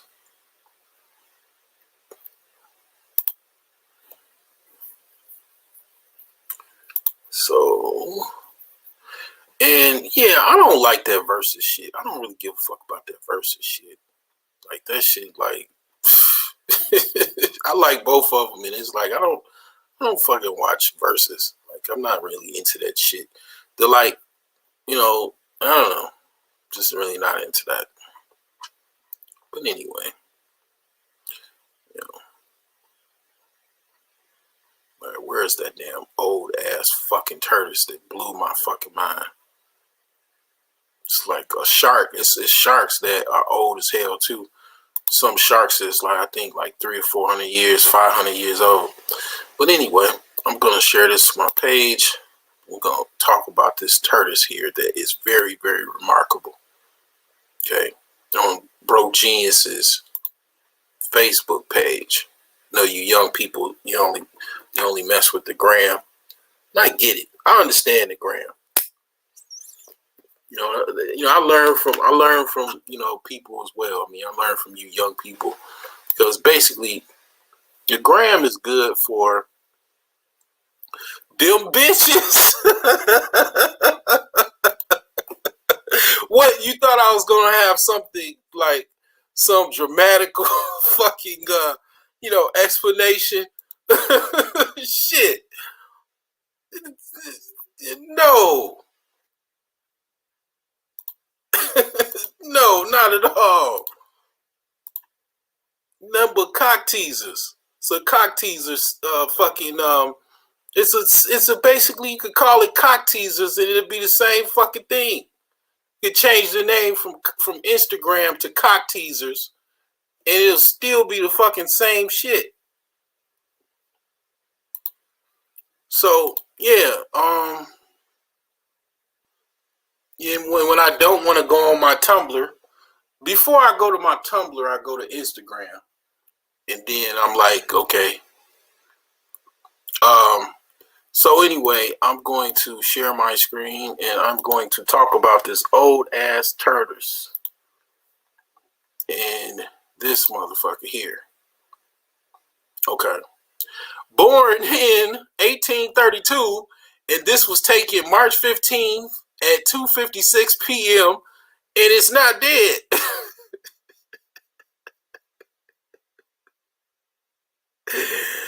Woo! Boy.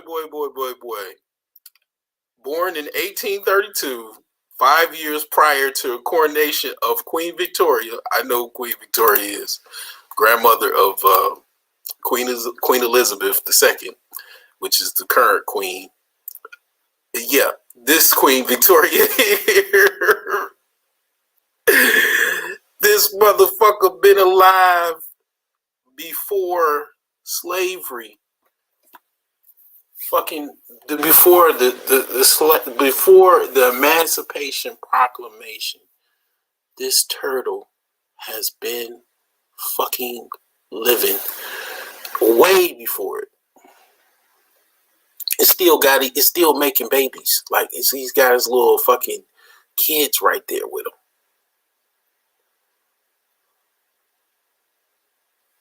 This shit is crazy. It's shit like this that I just be like, I research every day. I'll be like, what the entire fuck?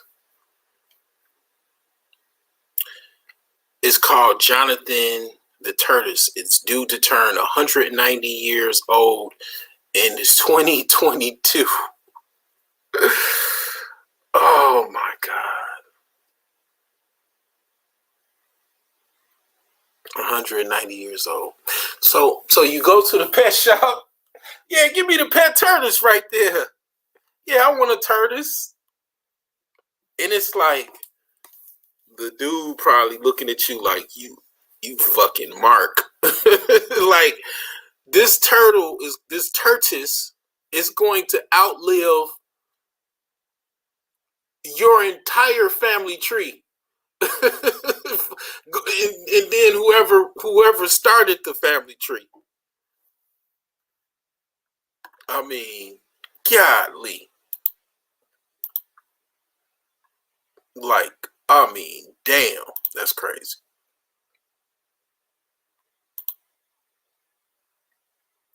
A big boulder, looks like a big boulder. Yeah, I mean, tortoises can survive long droughts, long periods of droughts. So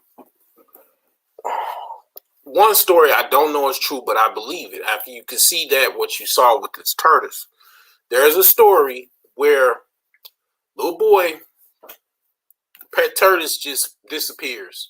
This is 1983 in Brazil somewhere or some shit.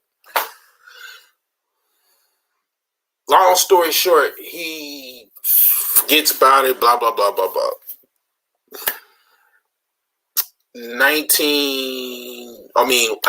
Recently, like 2000 something, 2000, whatever, 19, 18, 17, whatever. He goes up to the attic. Guess what he sees? His fucking pet tortoise that he fucking, thought just, whatever happened to him, he thought, and this is his pet tortoise up there, just chilling, severely dehydrated, severely malnutritioned, fucking alive.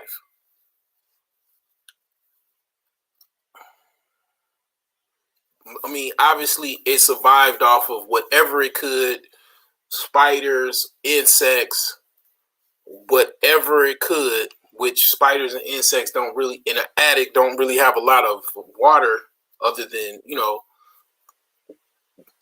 like, just literally, and then there's periods where, there's probably no spiders, and then you gotta imagine it's a fucking tortoise. A spider or any type of insects can just run away from it real quick. So yeah, that story it mind boggled me for a few days. I was thinking about that story. Now it's gonna mind boggle you. But the thing is that, man, I mean, these things, man, they have a long lifespan. Even cats, man. I mean, I was going over my grandparents' house. This old ass dog, and I moved from my grandparents' house like a long time ago. Not, I mean, recently, but back in 2000 and. I mean, this dog is not even like, I'm not even talking about like the last time I was there, like, which was like, I think like 2012 or some shit. This dog was back when I lived with my grandparents back in like, I want to say from like 2005, 2006, 2007. Like, this old ass dog, man, was still like, when my friend lived next door that I grew up with, like, this old ass dog, literally, that was the same dog back then, back in like 2000 something. Like, this dog has got to be 15, 16 years old. Like, that dog still, and he barking at me. I was walking to bus stop because my car went out. This dog is literally barking at me. I'm like, dude, do you know me? I'm the fucking dude that walked past your old ass for like over 10 years. You don't even fucking even know me, man. But, I said something to the little critter because definitely he probably, I don't know. Who knows? But, some dogs, man, I mean, can live a whole shit. I don't know what the world's longest living dog is, but man, most cats I take care of them. My cat, it was at least 10 years old, but cats could live good 15 years with no issues, 12 years. Ain't no problem at all. Like feed them good. 20 years is nothing for no cat.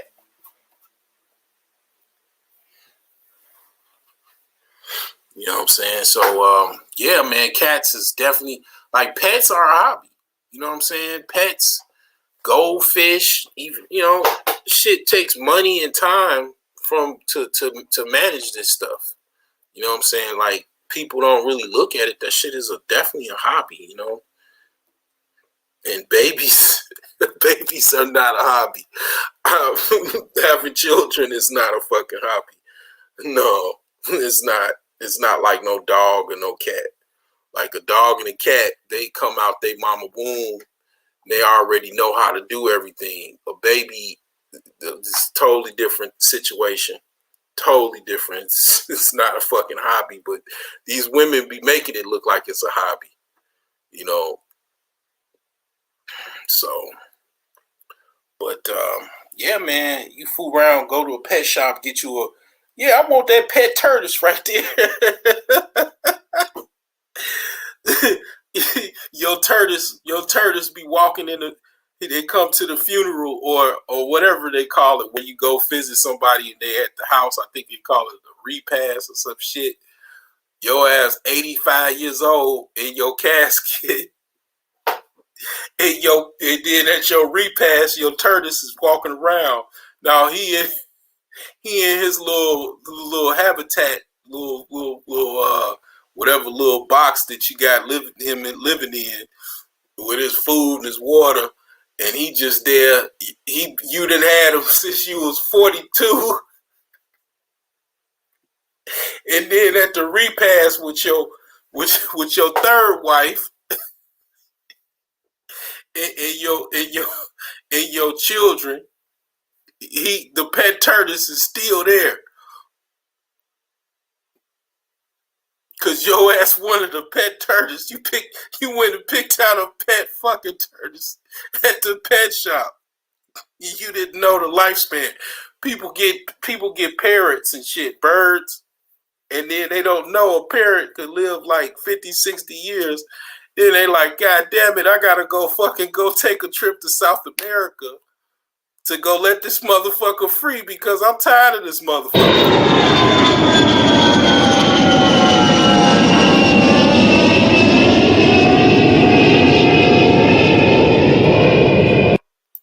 I mean, literally, man, fucking people and their fucking hobbies are just literally fucking the whole planet Earth up, like, because they letting these motherfuckers go. Let me show you some shit, like this is what I was trying to do.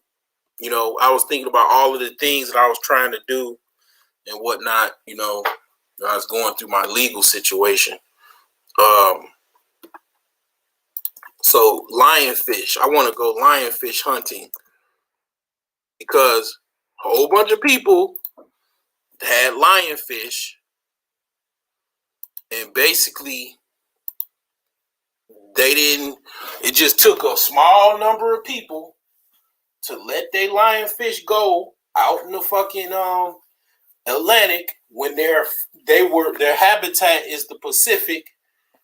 And these animals like, damn, we don't know what the hell this thing is. We don't know what this is.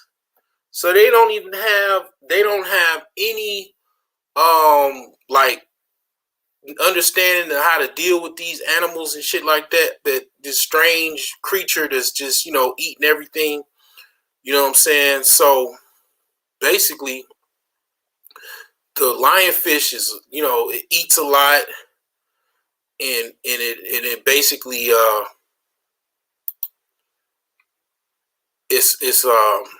it's not this habitat Being is not stuck in a routine wasn't working for me. The Atlantic I needed Ocean. to get back to myself.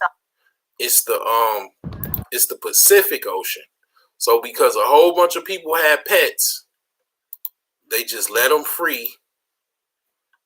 And then next thing you know, it's just they took over. They eating all of the native species in Florida, and the Bahamas, all over the East Coast, because people want to let their lionfish go. All it took was a few people want to let their lionfish go, and I heard they taste pretty good. So this is like something I want to do.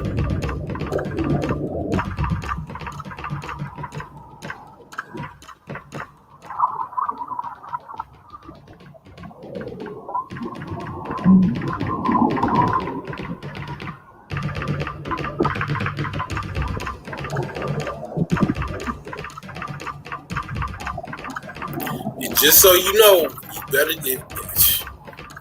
this ain't gonna be on no public YouTube. This video is gonna be on Patreon. All of this talking and playing chess, all this stuff, is gonna be on Patreon because I said a little bit too much. You gotta pay for that. You gotta pay for all of the beans that I spilled. So enjoy this while you can. No, it's not okay. Shit, all these lionfish. Look at all these motherfuckers. They eat like ferocious gluttons. They don't have any stoppage. They just continue. They just eat everything.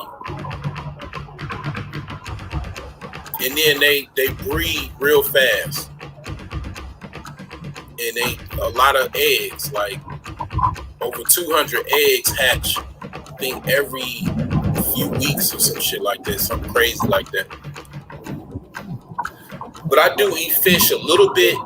Not really a fan of fish, but I heard the fish tastes pretty good. So actually, I just wanted to get some. I wanted to buy some so I can try to eat it.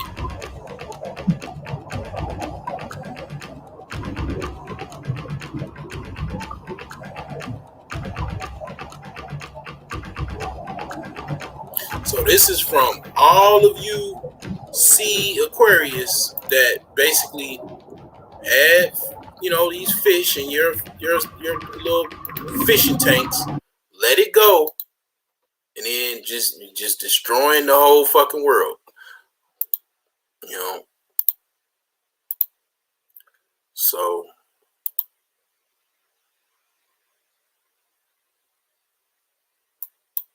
yeah, they not.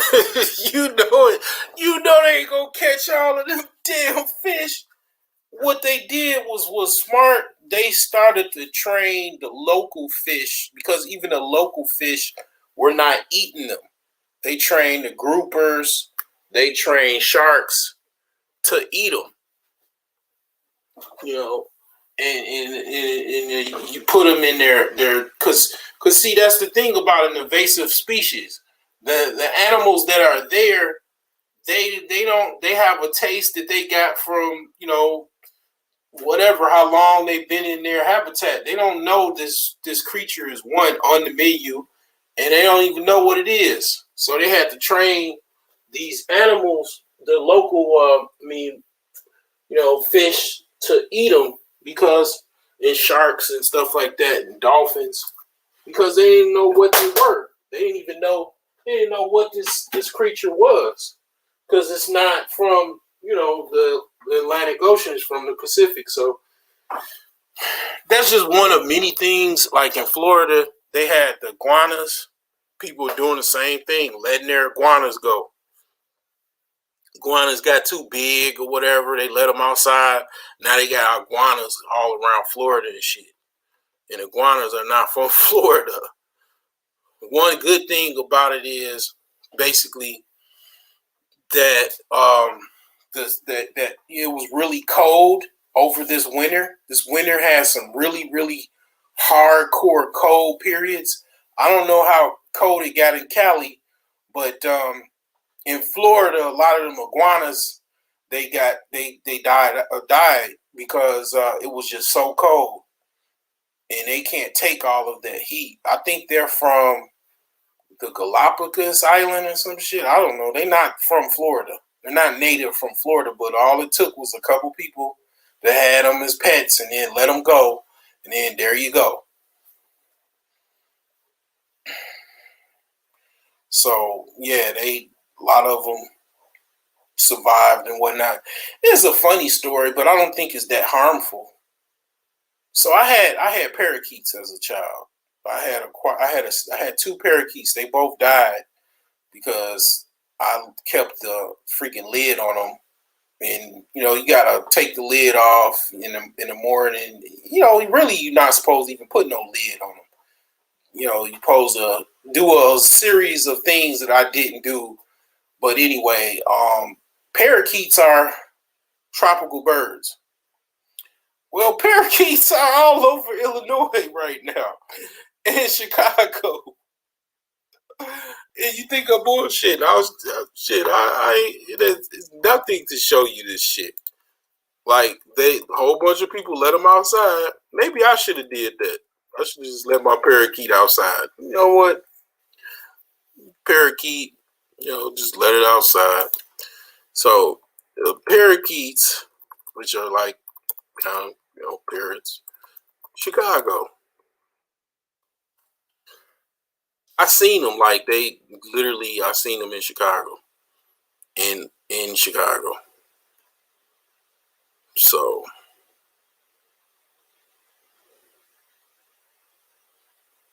even wild parrots, they're saying this is like, little footage here. Share my screen.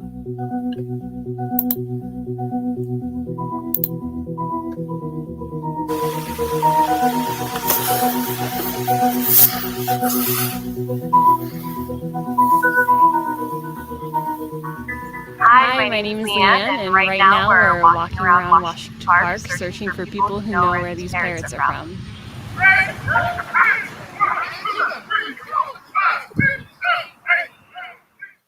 No, it's my first time ever hearing about that. Those birds, if they're here, they put them over here. Yeah, I heard that they escaped from the back of a truck and there was some experiment and that's why they were in the truck. Yes, them all the time. And they're here to get rid of something. I don't know what yet, but now you told me, I'm going to look. ComEd came and destroyed their big nests, and now there aren't very many of them around, but there's still a few. Over there in this area, right over here in this area, right there. Right over there? Uh-huh. No. No, I never seen them. Canaries and stuff like that, right? Yeah, like green parrots. Yeah, they green. So I see them sometimes fly from tree to tree, but I never paid much attention to them. All over, some on 51st, 47th, 43rd, over there on Calumet, Wabash, you see them everywhere. I seen the hawk catch one last week, right there. You saw a hawk catch one? Yeah. Yeah, my friend knows about them. What's he know about it? He said he been seeing them. Yeah, he been seeing them.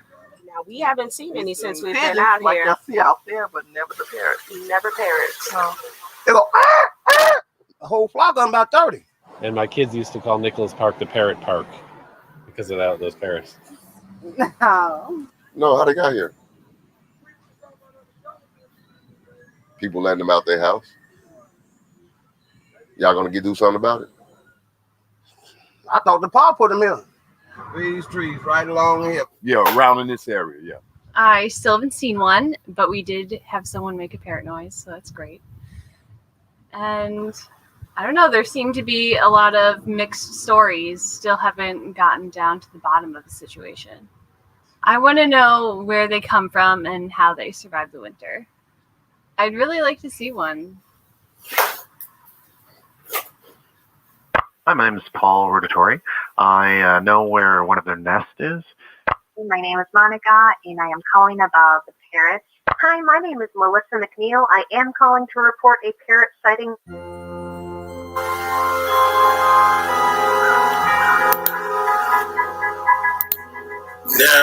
Now we got to talk about,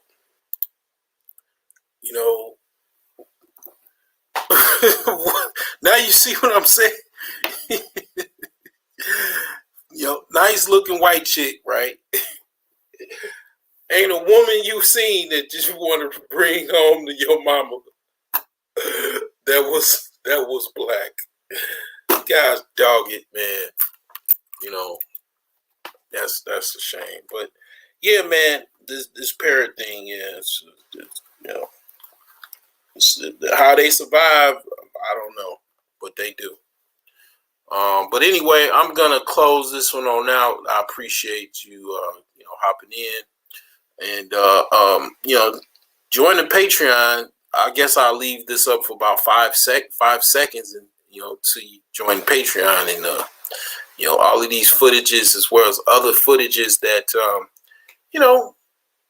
are still available, in the paywall, because it's basically, yeah, to know my private business, I like to get paid for it. I don't want my private business to be out there for the free. And yeah, because people don't want to pay, that eliminates, kind of those that all in your business and shit like that. See, one thing I say, I think about my grandfather. My grandfather's a Mason. He, used to go to the lodge and shit, right? Well, to be a Mason, you have to pay for membership. You got to pay for to be a part of the lodge. You have to, pay certain costs, right? Well, my Patreon ain't no different. Shit, you ain't just gonna get in it for free. And I don't put everything out there on my public page for free. And this ain't no different. I mean, I give information that is I don't give on my public domain, and when things get out of hand just like this, I'll tell anybody you should get a Patreon, because when you start talking about certain things a certain way, and it's like, what, it's very easy to just be like, what, let me just put this over in the Patreon side, because it's like, you could just do that instead of just being like, all right, I'm just going to put this in private and that's it, and blah, blah, blah. Just keep it for yourself and whatever. And then just doing all this editing and all that shit. Nah, just put it on the Patreon. I don't give a fuck about my business. I just want to, just got to pay for it. And then I changed my Patreon and I spiced it up. So basically, $35. I mean, basically the entry fee is just $5. What's $5? That's like 2 cups of coffee. 2 cups of coffee a month. Get all my business. Not all of it, but I mean, the stuff goes, kind of a little bit more beans was being spilled. Just put it on the Patreon side, cuss words, adult content, things go kind of like where it's, you're talking about, stuff hot and heavy, a lot of secret information or whatever. Not even so much secret, but like information about game and shit like that, women experiences and shit like that. You just join the Patreon, you get all of that. But for $35 a month, you get a free gift every single month. And then $300, man, you get a gift and a VIP gift. I mean, and you just got to imagine like this, right? The associate is $35. The regular patron is $5. The VIP is $300. You get the VIP gift and basically the regular standard gift, right? Every month. Of course, I'm gonna know who you are by being a VIP member. I'm gonna know who you are. I'm gonna get a good. I'm gonna come. If you got a channel, I'm gonna come to your channel and I'm gonna be looking in through the looking glass, and I'm gonna be in the shadows watching your content, and I'm gonna be doing some research on you, and then 9 times out of 10 you've interacted with me to a certain extent. So then I'm gonna know a little bit about you. You know what I'm saying? To the point where I know what to buy you every month, or I can even hear things, you be on a video. If you got a channel, you got a video, basically, you probably said some stuff that you wanted to get and didn't necessarily get. Boom. You're getting it shipped right to your address. Boom, every month.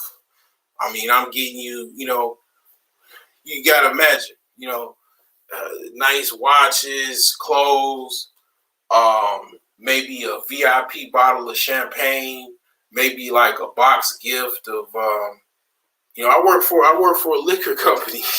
I ain't going to say which one, But you're gonna get some gifts, some packages, combination of stuff every single month. You know, that's gonna be exclusive. Cause the thing is that one of the good things about it is, like, for example, I got people I went to high school with that they doing pretty good in life, right? I mean, basically, they gonna get like something special every single month. So for like 12, like just say I got a friend that he ain't necessarily a friend. He was older guy, whatever. That I went to high school with. He's somebody that comes to mind that he could afford to pay $300 a month to be all in my business or whatever. He used to date my sister, and basically, you know, I could, you know, get him a nice watch, you know, if he joined, you know, get him a nice exclusive shirt that, you know, he probably don't have, you know, stuff like that, like real nice stuff. Like I you know, I have pretty good taste, man, in clothes and stuff. You know, I can send you certain things that you ain't gonna have. You know, you're not even privy to. Even to be honest with you, I'm in Chicago. I got stuff that people don't have. I got access to stuff that people don't have. Like I got access to Garrett's popcorn. You know, I got access to Giordano's pizza. You know what I'm saying? Certain things I can just next day air it. You know, you get it the next day. You got I seen you a box, and then you like, damn, how did I get this? You know, it came next day air. Next thing you know, you got, you know, some Giordano's pizza, some Garrett popcorn, nice watch, nice shirt, little package, because you're a VIP member. Like I like doing shit like that to spice things up. Like that shit's cool as hell to me. And then definitely for $35, you're gonna get something decent too. Because, you know, basically, hey, you know, I'm not a scam artist. I was born, like I said, I'm gonna break down that video where I was talking about spoons. You know, I was born with a copper spoon. You know, so I didn't have to want for much of nothing. You know what I'm saying?